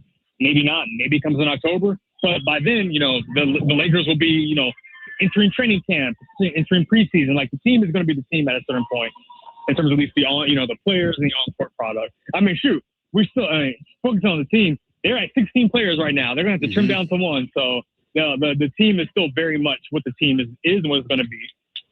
Khobi Price taking some time to join us here. He's part of the California Post, covers the Los Angeles Lakers. I saw this a little bit earlier. Luka Doncic came out and sent out a tweet, supportive, right? Looking forward to whatever occurs. I mean, it's kind of crazy to look at his path as a player. I mean, he's dealt with different owners in Dallas, now different owners with the Lakers, all in such a short period of time. How do you think Luka looks at a situation like this? It feels like he can't get into a situation where there's stability. Yeah. I mean, I know Luka, you mentioned Luka sent out that tweet. I mean, it is kind of I think it was his the fifth owner he's played for in the last 5 years. Come on. Or will be when you factor in, the two regimes in Dallas, and now the third. It's kind of crazy. The third ownership regime, just in a matter of 18 months between, February 2025 and August 2026. But I mean, the other thing is the players are the players, and, they tend to focus on, what they need to do to perform and, lead their team. So it may be kind of a whirlwind for him right now, but, once he hasn't, I talked with Bob Iger earlier today. He said at least as of Wednesday morning, Pacific time, he has not spoken with Luka Doncic, but maybe once he said it himself, he decided to meet Bob and Josh, and maybe once he meets with them, talk with them. Another important part of this is that Jeanie Buss, at least as of now, is still the governor. And I spoke with Bob, and he mentioned that the plan as of today is for the agreement that Jeanie and Mark Walter had, which at the time, as of 2025, was for Jeanie to be the governor for the next 5 years, going into 2030. They still plan to honor that. So there's, the Buss family still have their share of ownership. They still, Jeanie Buss is still the governor. JJ Redick's still the coach. Rob Pelinka is still the president of basketball operations and the general manager. There's still familiarity throughout the organization, even with the ownership changing. And for that, Luka, there should still be comfort for Luka. And, the funny thing is, at this point, maybe he's used to it, right? Maybe he's used to just all these changes between ownership changes, his own changes. He's been through a lot over the last 2 years. Khobi, did we answer the point on the timing? It all happens in a short period of time. Why right now was this team sold?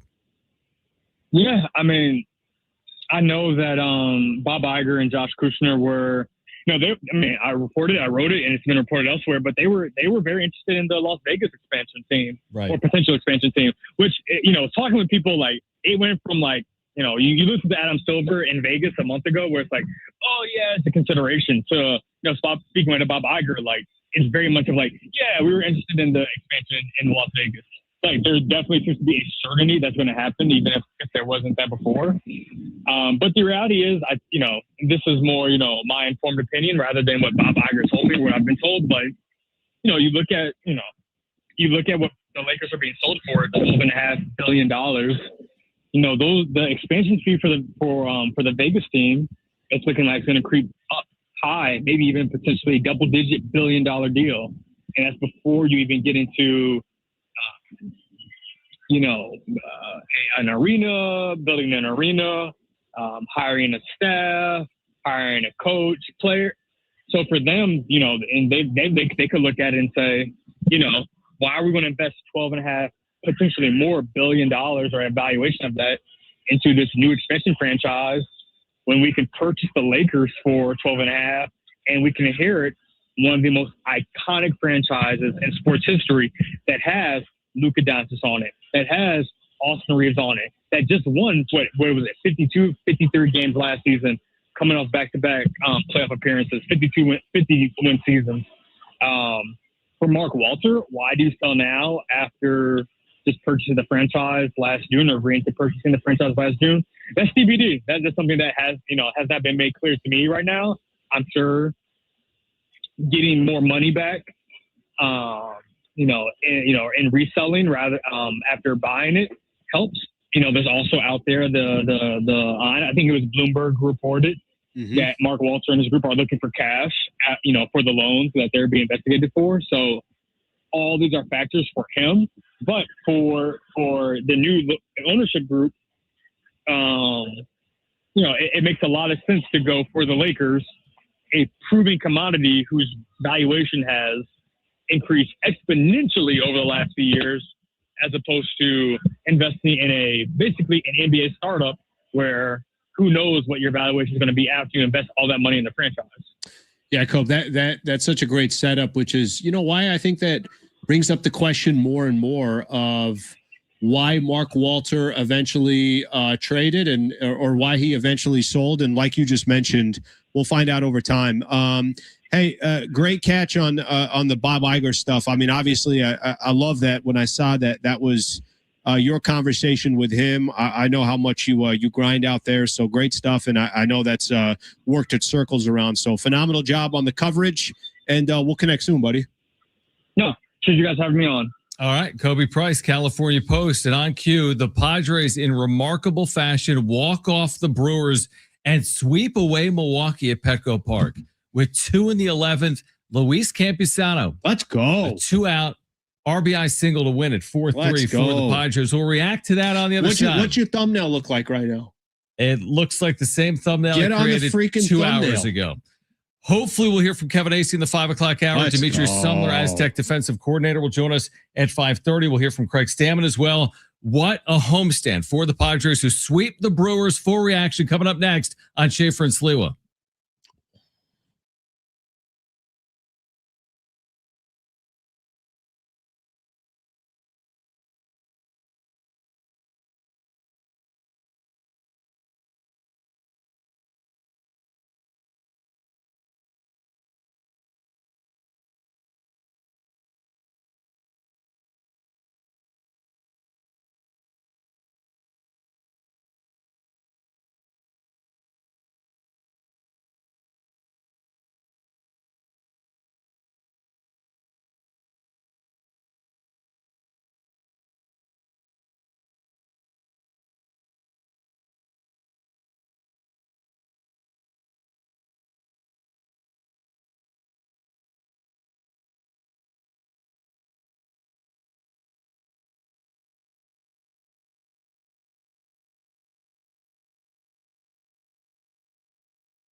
Here's what's trending from the iHeart Sports Network, presented by iHeartAdvertising.com.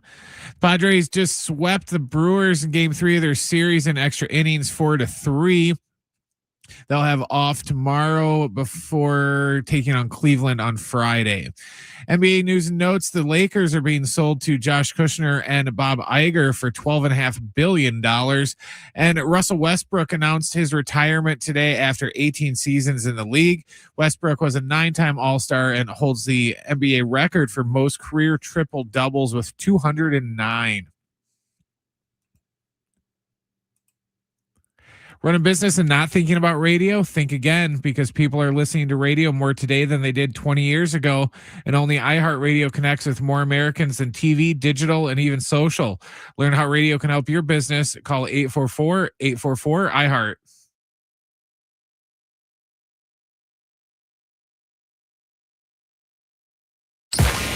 It's Schaefer and Sliwa. Sean Schaefer and San Diego's own Alan Sliwa. You're Schaefer and Sliwa. All right, Padres have swept the Brewers at Petco this afternoon, rallying a couple of times, winning 4-3 in the 11th. We'll react to it here from Craig Stammen. We'll see if Kevin Acee is going to join us this hour or not, as this game has just gone final, a marathon, so to speak, Alan, a 4-hour game. Badass game. If the Padres win it, can't be RBI single with 2 outs in the 11th. You know, just such a phenomenal series in general. We're going to get caught up in this game, but they just swept the Brewers. And they took 2 of 3 from the Houston Astros. They split against Arizona like we asked them to. They took 8 of 9 from these crappy teams that were in front of them, but you never know. I mean, listen, this is kind of the beauty is the Colorado Rockies just took 2 of 3 from the Arizona Diamondbacks. And we were talking about that stretch where they had to probably go 7-2 or 8-1 to really kind of put pressure on AJ Preller to go out there to try to buy. But once you got past the trade deadline, it's like, that's it. This is a team that you have, and you're going to start playing playoff caliber teams. And to see the Padres sweep the Brewers, listen, I know this doesn't guarantee you a playoff spot. I know this doesn't mean that the Padres are going to go win a World Series, but damn, they're playing freaking good baseball. And this one was a grinded out game. You scored your second run to tie it 2 apiece in the 8th. You had a couple opportunities you missed out on. Milwaukee had a couple opportunities they missed out on. And you said something, if you didn't get to watch the game, and we're going to do our best to obviously react to this game, you said something in the break. You said they won that game because of Adrian Morejon, who went 2 innings, ended up giving up 1 run, not necessarily ghost runner at second, but ended up with the bases loaded, struck them out in the 10th, I think it was, and then the Padres obviously finished it off. Top of the 11th inning. Top of the 11th, yeah. There was a runner at third, nobody out. Already a 3-2 deficit, and he kept it at 3 and gave the Padres that opportunity to win it. And now all of a sudden you look up, and the Padres are in a playoff position with 40 games to play. They've passed both Philadelphia and Arizona today. They both lose. And by the way, it's no longer about, hey, the Padres' nice series win against Milwaukee. They're the hottest team in the sport. They're 15-4 in their last 19 games. The combination of the way their pitching staff has performed, bullpen specifically, but you've coupled in Mize and Ray. Wow. Ray wasn't perfect. And then the way this offense has just produced, and to a large extent produced at a high extent, like yesterday with the 11 runs. But even when they don't score 11 runs, they come through and it matters. Jake Cronenworth today, an infield hit to tie the score in the 8th inning. Then the productivity there in the 11th inning to scratch across 2 runs. This team is playing like a legitimate contender in the National League, and hopefully that continues down the stretch. Got to still get in. Conversation will change over the course of the next weeks, next few weeks. But right now, it is a very good time to be a fan of the San Diego Padres, who are playing some of their best baseball of 2026 right now in the midst of this stretch. And listen, I know it wasn't perfect. You mentioned Robbie Ray there for a quick second, but much better outing than he did in his first outing. To go with the Casey Mize, to go with what Walker Buehler did yesterday. There's also some, from a pitching perspective, you and I talked about this a couple different times. When I had said during that Houston Astros series that they're winning games like they would in a playoff series, that if they're going to win in the playoffs, it's going to take good starting pitching, a phenomenal bullpen, and just enough from your offense. It's kind of what this, the first and the third game were against the Brewers. Yesterday was just a blowout. They win 11-2. But just a phenomenal performance. Kind of weird to see too. You go look at the standings, you go look at the wild card. Padres in front of Arizona, in front of Philly. Kind of interesting. Some other teams still hanging around. Miami, just a couple games back from a wild card spot. St. Louis is 7-3 in their last 10. They're a couple games. So kind of no lock for Philadelphia, Arizona, or the Padres. Like, you go on a 3-game losing streak, it could definitely, hurt you. And there's some teams behind you as well. Remember this, Padres fans, when we're having the same song and dance in 2027 or if there's a season, or 2028 or 2029. How many times have you gone down this path where like, Padres aren't good? So we went down in 2024, Padres aren't good. They go 43-19. Then this year, like, Padres aren't good. I went down that path. And I'm like, there's no world on earth where they could close like 43-19. Maybe. I mean, they're 15-4 in their last 19. They had an 8-game losing streak a month ago. They were 5.5 games out of a playoff spot a month ago. And they've made it all that up and then some. You have to remember, I'm talking to myself as well. You have to remember there's no sport on earth like it with 162 games. There's seasons in the season. Mm-hmm. The team we saw in April is not this team, for better or worse. It's just everything has changed. And now you hope what you're seeing now is the team they are moving forward. Now, listen, I think there's reasons why we're like, there's no way they're going to do what they did in the second half. That stretch that they went, and it was a couple of months. They're bad. Just bad baseball too. Like, just stupid mistakes, things that you and I were talking. What are they doing on some of their base running decisions? Like, they were just things where I'm like, this is not a smart baseball team. As we sit here today, and I'm not telling you it's perfect, and they're showing, the standings right now on MLB, but as we sit here today, they got guys that are coming through that are clutch. Obviously, what Jackson Merrill's been able to do. Tatis now all of a sudden hitting the ball hard. Ty France having one of the more surprise seasons of anyone in baseball. He's been phenomenal. Mm-hmm. Ty France has been a phenomenal story. And to see Luis Campusano end the game, Campusano went 3 for 3. Ends up going 3 for 3, gets the single to end the game. Just watching yesterday. Some of these, some of these different players, that it doesn't have to be on one guy's back. We've said this before. You and I have had this conversation. I think Craig Stammen said it. Most people in San Diego have said it, where they say, the Padres go how Manny goes. I'm like, no, they don't. I get it. Right, I get it. I understand. Yeah. Manny's a key piece to this franchise, this organization. But it's really just as much as what everybody else does than one player, especially in the game of baseball. So you don't even have to have Manny going right now. You got some of these other guys really stepping up, which is incredibly promising. Let's run through the list of catchers with the 900 OPS this year. Luis Campusano. There's the list. Luis Campusano. They still give out this award. If I'm voting on this, he is the NL Comeback Player of the Year. Now, you might say, what's he coming back from? He didn't even play last year, which is basically true. He was 0 for 20. Sure. He is, by the way, if Mike Schilt's managing this team, who even knows if this guy signed to a contract? There was clearly friction between Schilt and Campusano. He is so confident, free, and loose. He's not the only one, by the way. Like, it's your point. And by the way, Manny had 3 hits yesterday, but so many of these players, Luis Rengifo, a revelation here. Ty France, a revelation here. Merrill's last month, unbelievable. Tatis's stretch. I love to say it. Like, when you say one positive thing and then immediately your mind goes somewhere else and then your mind goes somewhere else, that's a good thing to say about a team. And that's what we're doing a lot of right now with the San Diego Padres. And the most important thing here in the chat, SD says the San Diego Padres now have a +1 run differential this season. Put the banner up like the NBA Cup at Staples. I mean, listen, I don't know how many other teams out there have over a +1 run differential. None. Not many. I don't think there's a team. I'll tell you that right now.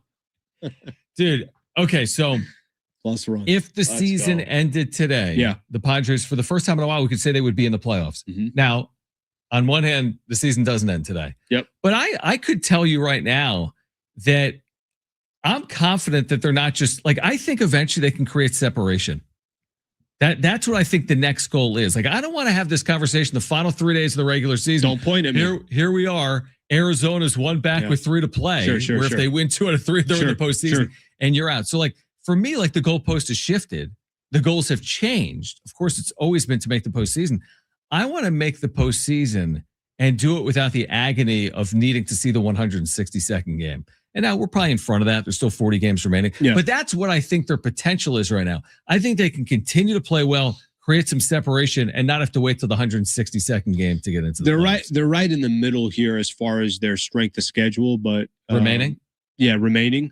But and this is after the Brewers series, so I think they're 15th toughest schedule, however you want to look at it. Right. But I think more importantly is you're encouraged about them going up against good teams. Like I think the way you feel about if they had gone 8-1 against San Francisco, Colorado, and Miami, that's one thing. But you knew you had this stretch coming up where you're going to start playing some playoff teams, Arizona, Houston, and the Milwaukee Brewers. That to me is the more encouraging part. Because really all you're trying to do is play 500 ball against the good teams and then beat up on the bad teams. And that probably can get you into the postseason. But to really feel encouraged about this team and to think that you can make some noise in the playoffs, you got to beat some of these squads that you feel like, yeah, you would have to face in the postseason. So that's where they are. I think Arizona's got just a little bit tougher of a schedule than they do. Philadelphia's got the 6th toughest schedule left in baseball. So something to keep in mind there as they chase those two teams. And here's the other thing. Whereas those teams now actually chase them. Yeah. And here's the other thing to consider. Like the Phillies might just not be good against anyone right now. Mm-hmm. Like forget about the strength of their schedule. They're not playing well. That's what I like about the Padres right now. It's true. People poo-pooed it by saying, well, you beat Miami. They lost, 9 straight coming in. But now what do you say? But then when you beat the Phillies Houston, right after. Miami swept the Phillies right after they But lost again, for those that were like naysaying, well, yeah, you beat these teams, but they're not good. Okay, but you play the teams on your schedule. Now what do we say when they beat Houston, who was 13-3 over a 16-game stretch? And what do you say when you beat Milwaukee, who was 30 games over 500 entering the series? Maybe you just credit the Padres and say they are one of the best teams in baseball today, 15-4 in their last 19 games. Let's hear from Craig Stammen coming up on the other side. Let's go. We are here until 6 p.m. We'll see if we can connect with Kevin Acee around 5:45. Demetrius Sumler, San Diego State defensive coordinator, will join us coming up at 5:30 as well. This is Schaefer and Sliwa, San Diego Sports 760 live on the iHeartRadio app.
All right, Schaefer and Sliwa, you have a read here, Alan? I do, buddy. Teachers make a difference each and every day. Now's your chance to say thank you. iHeartRadio's Thank a Teacher, powered by donors. Choose, nominate an outstanding public school teacher who goes above and beyond for students. They could be one of our $5,000 winners for classroom supplies and resources. Teachers give so much. Now it's our turn to give back. Nominate a teacher now at iHeartRadio.com/teachers. All right, this could be a very busy hour. Kevin Acee may join us at 5:45. I've been speaking with him back and forth via text. So if he can, he will join us. Demetrius Sumler, Aztec fall camp well underway. He was scheduled to join us at 5:30. He will join us coming up in about 12 minutes. Also, in the next 10 minutes, we're giving away Luke Bryan and Jason Aldean tickets. So be listening for your chance to win those. But let's hear from Craig Stammen. Padres walk off the Brewers, overcome multiple deficits along the way to win at 11 and sweep Milwaukee. I don't know where this starts, but this is Craig Stammen postgame. Great baseball game. Exhausting, from my perspective, a little brain buster, but those are the games you live for. That's why we signed up for, and that's what makes playing this game so amazing, especially when you come out on the good end of it. But our guys dug deep. Bullpen dug deep. Guys in the lineup found a way to figure it out to score some runs, and we walked them off. The play in the 8th that got you guys to the extras there, the hustle by your two guys, but there's probably not a better guy to have on second than Tatis if something like that's going to happen. Yeah, exactly. If you could put anybody out there on second base, him and Jace Bowen maybe, or two speedsters. And then, Fernando just has the instincts also to round it and just head for home. And, great hustle by Jake getting down the line. He just took advantage of a ground ball where the lefty pitcher, he's not falling off towards first base. And so he hustled it out, and huge play in the game, gave us a chance in extras, and then things kind of went our way. They had some chances, and every time they had some chances, your bullpen seemed to find a way out of it. What do you make of the job the bullpen did, and specifically Morejon once he had already given up the lead to keep it where it was? Yeah, exactly. I think, the way the bullpen pitched was pretty amazing. We've been talking about how good they've been all year, but we've been using them a lot. And so it's not like they're the freshest guys in the world right now, but they're digging deep and making a ton of great pitches when it really matters. And, they're making great pitches the whole time, but when, they get that guy in scoring position, they are bearing down, and they're making great pitches. And honestly, it was why we won the game today.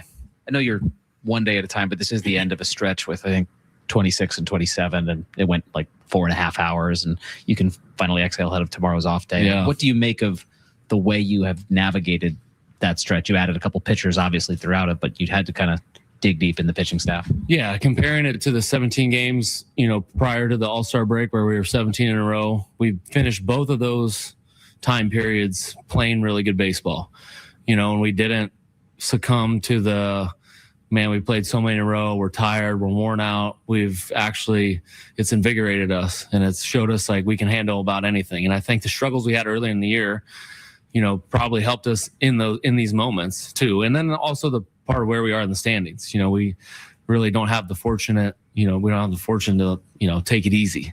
We've got to get after it. And the way the players are responding to that, the way they're treating each other, the way they're caring about each other in the dugout, in the bullpen, in the clubhouse is a big reason why they've been able to energize themselves through this streak of a lot of games. Dustin May's been pretty good against you guys this year. It seems like he's pitched a little tiny different each time. What did he do today? Yeah, I think he's getting better. He's just a pitcher that's getting better. You see him, different times. When he first came up, he was just a huge sinker and a big sweeper. And now he's adding a cutter in, and he's able to throw a four-seamer with that. He's got a bunch of pitches in his repertoire, and today he threw a bunch of strikes. I think the only time we can really, get to him is when he's a little bit erratic and a lot of erratic in the strike zone, but he just wasn't that today. He pretty much mowed us down, and we just hung in there just enough to be able to have a chance. What did you see out of Robbie? And obviously when you took him out, you knew what you were putting your bullpen for, and with the day off tomorrow, you felt pretty good about it, obviously. But the way that you navigated the game after he left as well. Yeah, I think, having the day off on the back end is a big reason why, Robbie could have probably won another inning. He was definitely struggling with command a little bit. Walked those two guys in the fourth inning and then really bared down. It was almost just like our bullpen. Struck two guys out and then got the last guy. Got him out. So I felt like he expended a lot of energy in that last inning. It was close to 30 pitches in that inning. If we send him back out, we're going to have somebody getting loose anyway. So I just felt like we had a rested bullpen from yesterday. We could go to him. I wasn't expecting to go deep in the game as we were, but the off day tomorrow is definitely going to help that. There was a time Freddie could not get an ABS call right. Now he can't get one wrong. He got you 3 Ks today. Do you think that had anything to do with him being rattled too, or? Yeah, I hope not. I mean, we're playing him, so we think he's healthy. We believe he's healthy. Sometimes a player's not always going to tell you the truth. We don't think he did that. We took care of him as best we can. But I think him learning the ABS system as we go is helpful. And I think both these catchers, like the first thing you want to fight for a pitch. They're used to framing pitches and fooling the umpire into calling a strike. And I think the ABS has changed that to where you can't fool the umpire anymore. It's got to be a strike. And I think they're learning that you can't, make a ball a strike anymore. It's got to be a strike. And I think they're taking advantage of that. You're uniquely qualified to talk about Campy and his growth and just the fact, like, what's it like for you to see him have this type of season and these type of moments? Yeah, exactly. I think there was a time period where we weren't putting him in late in games, or we were a little worried about it, and we were trying to hold his hand through some of those times. And rightly so. He was young and coming up, and he was a really offensive catcher, and we had to help him out on defense. But I think his confidence has grown throughout the season. Once he got a few hits early in the year, it was like, oh yeah, I am a good big league hitter. And that's kind of carried on. And now the catching side is catching up to the offense, and him being able to throw that guy out at third, in extra innings was huge. And then a walk-off hit, he kind of showed his complete game today. I'm so glad that question was asked by Kevin. I know. I forgot about that. That was such a key play too. Oh yeah, it was Campusano throwing the dude out at third with nobody out. But this idea, remember, there was a period of time, you'll remember this, when people were like, is Campy a complete catcher? Like, can he field his position? Can he frame pitches? Can he call a game? They thought his bat would play when he was young. Like, bat's going to play. But is he a complete player? Can he defend, so to speak? Yeah, he's become a really complete player. How big is that? It's crazy. Bro, I mean, there was a point on Campusano where it's like, a lot of people were also losing faith in Campusano. And to just see him now come through the way he did, and like you said, just more of a complete catcher. I love what Stanman was saying too about, I hated the framing pitches. I get it. It's part of the game. You're trying to fool an ump. Yep. But I love how Stanman's like, ABS is kind of taking that out. You can't really do it. You could frame all you want. You could try to frame, Yeah. but it's different now. It's not the same way it was before ABS. It's really not. And this is the homestand you would have prayed for just happened. Like if someone said, hey, 5-1. No, I wouldn't. Yeah. You wouldn't even be like, that's not happening. No, I would say that's stupid. That's what I'm saying. I would say that like 5-1. But you said the one you prayed for. I don't even think I prayed for it because I'm like, yeah, it's not realistic. Houston was, I think, actually 14-3 over a 17-game stretch. After they took game one. After they took game one. Oh, yeah. And then you win the next two. And then Milwaukee was 30 games over. 30 the over. best record in the sport. So Cubbies still have a legitimate chance Cubs of are only like a passing game or the two Brewers. behind the Brewers. Wow. I mean, you might see these teams meet, dude, in Milwaukee. Yeah. In the wild card. As crazy as that sounds. Long ways to go, Long but ways. man, what a great couple of weeks, and what a great way to end this game today. Do you want Luke Bryan tickets, Alan? You're not eligible to win them, but one of our listeners is. If you want a 4-pack of tickets to see Luke Bryan and Jason Aldean this weekend at Petco Park, when is the 16th? Saturday night? Saturday night at Petco. Is that right? Sunday night at Petco Park.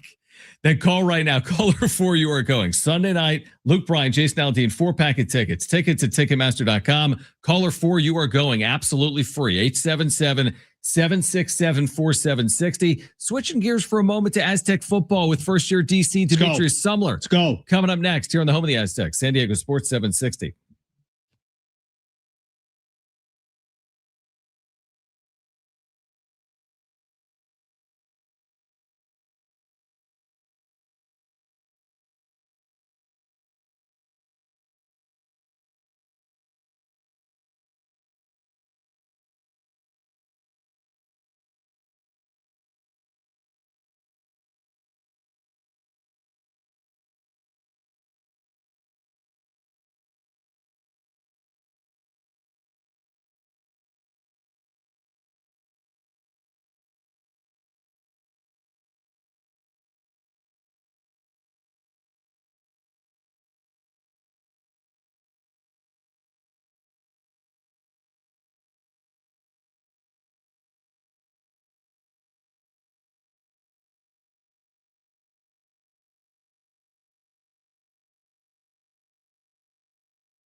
Here's what's trending from the iHeart Sports Network, presented by iHeartAdvertising.com. The Padres and Brewers had game 3 of their series down at Petco Park. The Brewers went down in extra innings. The Padres got the sweep 4-3 in 11. A couple NBA news and notes. The Los Angeles Lakers are being sold to Josh Kushner and Bob Iger for $12.5 billion. And Russell Westbrook has announced his retirement after 18 seasons in the league. Westbrook was a 9-time All-Star and holds the NBA record for most career triple-doubles with 209. Run a business and not thinking about radio? Think again, because people are listening to radio more today than they did 20 years ago. And only iHeartRadio connects with more Americans than TV, digital, and even social. Learn how radio can help your business. Call 844-844-iHeart. All right, we will get back to the Padres. Their series sweep of the Brewers coming up in about 15 minutes, but great to reconnect with Demetrius Sumler, long time on the SDSU staff, now a first-year defensive coordinator for Sean Lewis, was the acting DC as well in last year's bowl game. Fall camp underway. We've got a scrimmage coming up this weekend, a free scrimmage at Snapdragon Stadium, and then the opener not far away, September 5th at Snapdragon against Portland State. Coach, first of all, thanks for taking time for us. Secondly, how have the first 6 or 7 practices gone so far this fall? Oh, man, appreciate you guys having me. And the first 6 practices have been great. Been great energy. We had our first day in full pads yesterday. Guys showed some physicality, really good back and forth between the offense and defense. So still got a lot of work to do, but we've been, we've been pleased with what we've seen so far. Demetrius, what's the competition internally there? Because I love it when, you start hearing there's some buzz right now about Aztec football and what the potential could be on the offensive side. How do you take that? How does the defensive players for your roster and your team, how do they take that and say, all right, we're going to be talking also about the defense as the season progresses as well? Oh yeah, obviously our program's kind of built on family and our foundation, and we don't have a lot of egos around here. So with those guys, kind of returning a lot of talent and they got a lot of production coming back, and we got some receivers and, obviously the quarterback can spin it, Lucky coming back. And so those guys have some high expectations on them. And we support that. We want them to go be great. We're going to win. At the end of the day, we want the Aztecs to win. But for us, obviously we're competitors, and right now we're competing against offense. So, obviously we've been hearing what's been said, and the expectations aren't too high for us, and all we can do is go to work and put the best version of ourselves we can when we get out there on September 5th. Let's continue down that path with Demetrius Sumler. I'm glad you brought it up. Like, I could sense the competitiveness. Yeah, I like that. It's like, well, a year ago, you remember this coach going through it. Mm-hmm. Like a year ago, you've got one of the nation's best defenses, and then you're thrust into this bowl game situation where you got some starters out. And now you head into this next year. It's like so many of the faces from last year's team are no longer here for whatever reason. Shoot, some of them are in the NFL, like Chris Johnson, who you coached for the last couple of years. So how do you replace the productivity of, just in a general sense, like what does it take to replace the productivity and the skill level that you had obviously on display last year? And well, obviously we had some guys that we were developing within the program, right? Just like we did with Chris and those guys that are no longer here. So they weren't able to play because those guys were in front of them. But we have some talent still on this team that, we're kind of growing up and learning the way of it, right? And then I think we did a really good job, and Caleb and, our scouting department in the portal, and brought in some talented guys that have played a lot of college football snaps, that started at the P4 level, started at the FCS level, All-Americans at the FCS level. So we brought some talented guys in here. I think our biggest challenge is, I think we got more than enough talent. Our biggest challenge is getting those guys to play together, right? Where the defense we had last year, all those guys had been together for multiple years, right? So those guys, they could solve things out on the field without us even telling them, because they understood the system. They were in it so long. They kind of understood how to play off each other. And believe it or not, that means a lot when you kind of get in those game stressful environments. So I think the urgency we have right now is kind of building a connection within the team, getting as many reps as we can within the defense so they can be comfortable, right, to be able to play off each other, make those adjustments within the game, because sometimes we can't get to them until after a drive, after a series. So they got to be able to make those adjustments and communicate to each other and make sure we're on the same page while they're out there. San Diego State defensive coordinator Demetrius Sumler joining us here on the Schaefer and Sliwa Show. Demetrius, I'm gonna add to that a little bit here. And college football, college athletics, it's not the way it used to be. So the way you mentioned there about trying to get these players to the connecting portion, the getting familiar with playing with each other. How much of that can you control before the season starts? How much of that is a process that might take a couple weeks during the season to where you feel like, hey, this is closer to the version that you want them to be? Well, that process started all the way back in January, so when those guys got here, from lifting weights together to running together, Sean does a great job in the off season. We do a lot of character development, team bonding things where guys kind of open up to each other and give their stories and different things like that. Because just as important the chemistry on the field, is very important for them to have chemistry off the field also, right? So we've kind of been cultivating those relationships throughout ever since January. Then obviously spring ball, we were able to get some reps, and then now we're able to get, a ton of more reps of actually playing football together. So that's a process that's ongoing. And like I said, we're going to have to see how fast we can get them to where we need them by that first game. Demetrius Sumler is San Diego State's first-year defensive coordinator. He's with us on the home of the Aztecs, San Diego Sports 760. What is it like to get a starter back like Tano Latuli, who missed the end of last year with that knee injury, but is kind of a heart and soul guy? What impact do you expect him to have both on-field and off-field this year? Yeah, it's great to have a guy like Tano, man. He's a hometown hero. He echoes the same message that the coaches are echoing. He loves the game of football, and he's a great kid, right? And so actually Tano, was out there with us today. He got some really good team reps with us today, did a really good job, and you just feel his presence when he's out there. And so it's always good when you got a guy like that who understands the culture, understands the defense, and sometimes it means a lot more when it comes from a guy like that than it does from a coach. So he's, what Tano brings to our program, to our team, to our defense, it's a huge deal. We're getting closer to the season starting, Demetrius. As you approach this time of the year, how excited are you personally just to get back into the college football season and see what you guys are able accomplishing in this new Pac-12? Oh, I'm extremely excited, man. I've fell in love with football when I was about 5 or 6 years old. Just to see some NFL preseason games back on TV now, to be in the office, watching film, breaking down film, teaching techniques, the competitive nature we have out there on the practice field. That's what I live for. It's my family, my faith in football. So I'm extremely excited. When you see, Chris Johnson, obviously he's not going to impact you right now, but you see him go in the first round. You see him now in training camp with Miami. You coached corners here, obviously, for a long time. What is it like for you? And he's not the only one, by the way, that has an opportunity right now in the NFL that was on last year's team or last year's defense. What is it like to see these players, Eric Butlers of the world, have these opportunities moving forward? I mean, to be honest, like that means more to me than when I made when I got recognition as a player, right? And it's almost like a proud parent moment, right? You teach your kid, you give your kid life lessons. Sometimes they listen, sometimes they don't. And then they come back to you a little later in life and they say, Mom, Dad, you were right.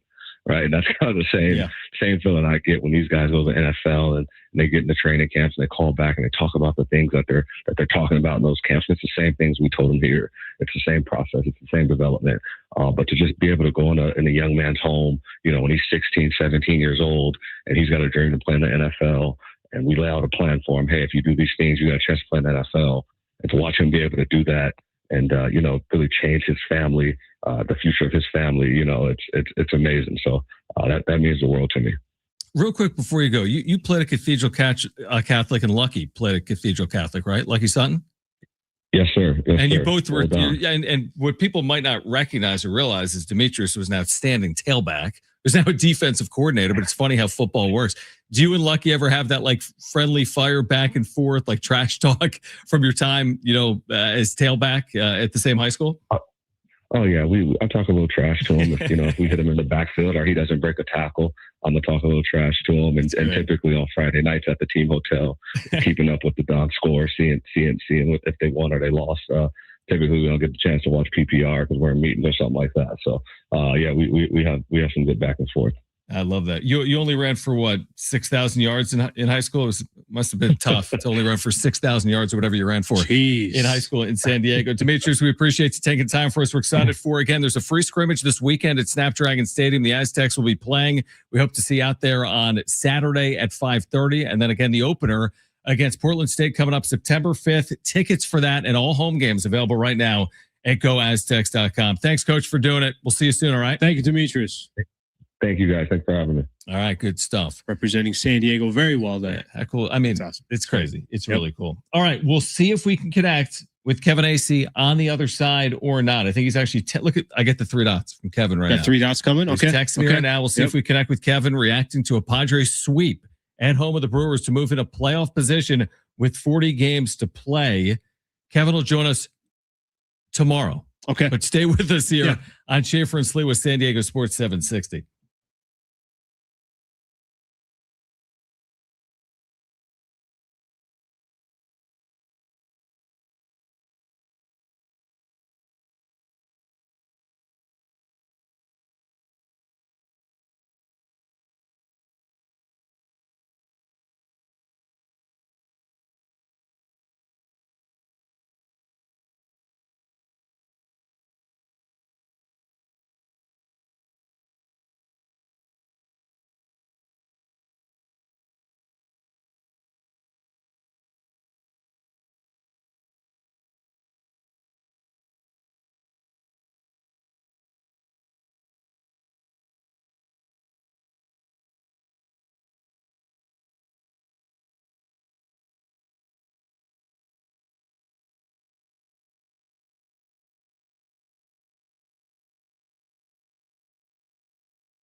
All right, one more giveaway today, Brent. What do you say?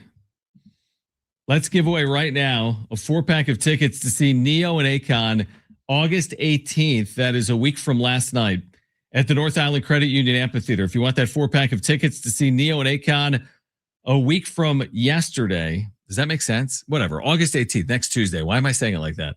If you want tickets to see him next Tuesday, call 877-767-4760. Caller 4. You have 2 free tickets to see Neo and Akon. That made no sense. You know what? Sometimes it doesn't have to. Sometimes you just have to say, listen, call us and we'll figure it out. Brent will talk to you about what you're calling us for.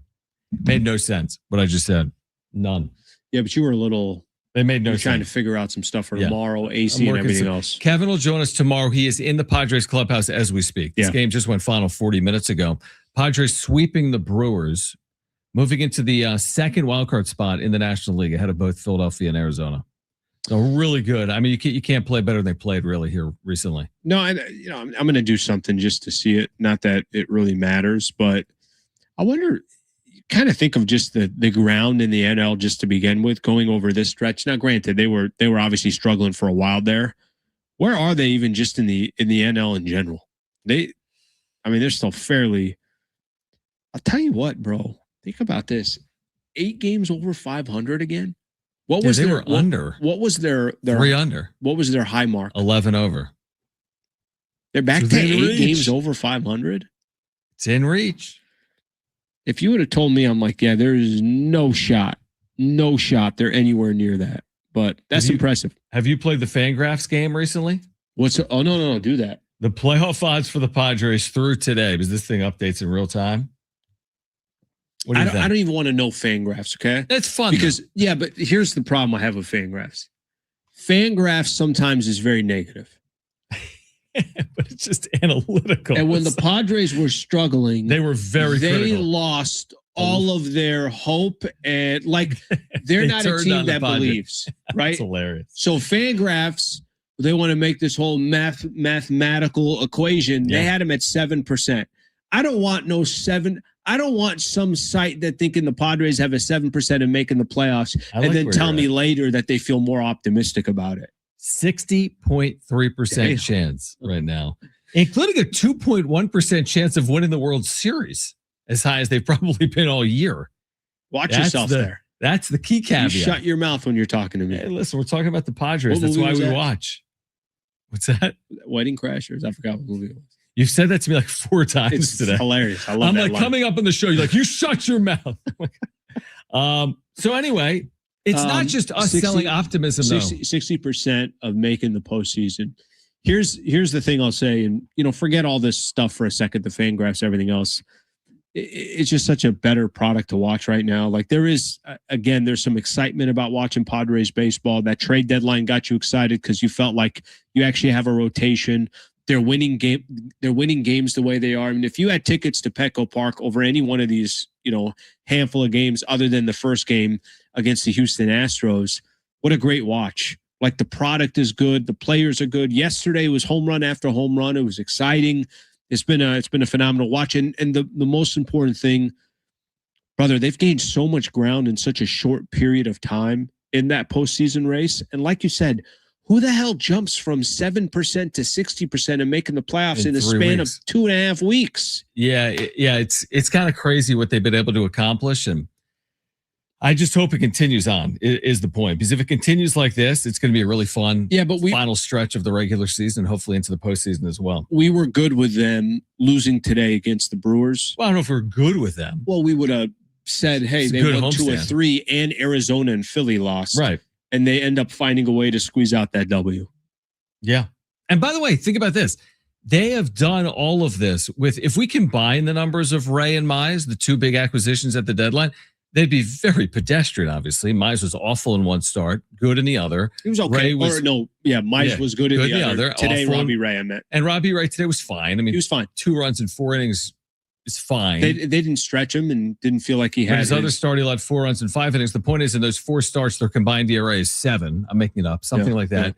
Yeah. Yet the team collectively is just playing so well right now. Yeah. So once hopefully they settle in, that's what I was just going to say. That's only going to be more, promising. That's almost more encouraging to me that they at least are kind of standing there and they're in a position where I think Casey Mize is only going to get better for the Padres. I think Robbie Ray is only going to get better for the Padres.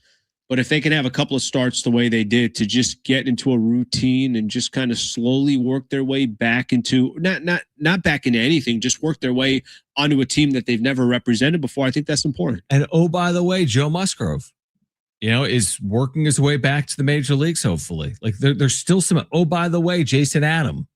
By the way, Miguel Andujar. Mm-hmm. But that's what you want to be saying. I thought last year they were snake bitten late. And by the way, they still could be. We don't know what's going to happen moving forward. Sure. But they lost Adam. They lost Laureano. Yeah. They might get him back, by the way. So there's still reasons to believe that they're capable of actually playing, I don't know, getting a more complete roster. I don't know about playing better. You just want to be playing your best baseball at the right time. Which I think is want to now. Be healthy at the right time. When you take it kind of now. This is more impressive.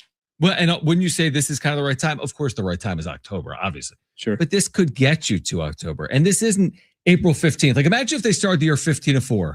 And then we're sitting here today like, oh my gosh, what happened to that 15-4 team? They're under 500. Like, this is the time to do it. It is getting towards the point of the season where there's no more trade deadline. There's no real acquisitions. this is the team you're hoping to bring with you to October. And there's also, I think there's an element to this where there's a necessity here. Mm-hmm. The Milwaukee Brewers right now, whether they got swept or not, they're good. They're going to make the postseason. Now, don't get me wrong. They want the number 1 overall seed. They want to win the division. There's other things that they're playing for.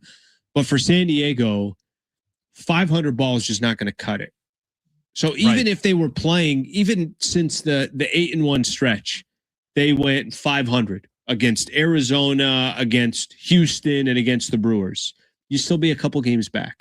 Actually, just one. Just one. Is there one up? They're 2-2. They won. Yeah, that's right. That's right. They'd be one game back. Yep. But like, there's a part of this is like you're excited that they're playing good baseball, but the other part is you're not guaranteed anything. You're not in a comfortable situation. No, I agree. Every game is important. Even if today we just took this whole, well, don't be upset at the Padres. They took 2 or 3 from the Brewers. That would have been fair to say. Oh, yeah. But if they did that, they'd still be on the outside looking in. Right. Right. Like, Exactly. Like this is one of the first times that you can comfortably look at the standings. You got a day off tomorrow. They're going to travel. I think their next matchup is Cleveland. They're going to travel to Cleveland, but you could at least just take a breath and say, all right, they are in a phenomenal position today based off of where they were 3 weeks ago. Now, how do you expand on that? And I will take it a little further and say this. If this doesn't end up where I think it's ending up, which is in the postseason, I'm going to be terribly disappointed. And I think most Padres fans will be as well. You get to now this point, you've played over 3 out of every 4 games on your schedule. You have 40 games remaining. If this team and everything we know about them right now doesn't make the postseason, that will be a massive disappointment. Right? There's no other way to look at it now than that, which is fine. We were playing this out yesterday, and I think we said something to the effect like, what if you got to 88 wins and you didn't make the postseason? I can't go down that path now. This team has to make the playoffs. Don't they? It's all this promise right in front of our eyes. I get it. And they're not there's certain teams, if Miami missed it by a game or 2, you could say, all right, but they're not. It's a good year. Yeah, good year. You can't say that for the Padres. By the way, you can't say that for Arizona, and you also can't say that for the Philadelphia Phillies. Somebody's going to get shut out. Yeah. Right? Like these are all 3 of these teams that are fighting are all expected to make the postseason within their markets this year. And Philly, I think, is probably even a different level than that. Yeah, I agree. So again, I don't want to entertain that right now because the vibes are like good. I don't want to entertain like what happens if they don't play well.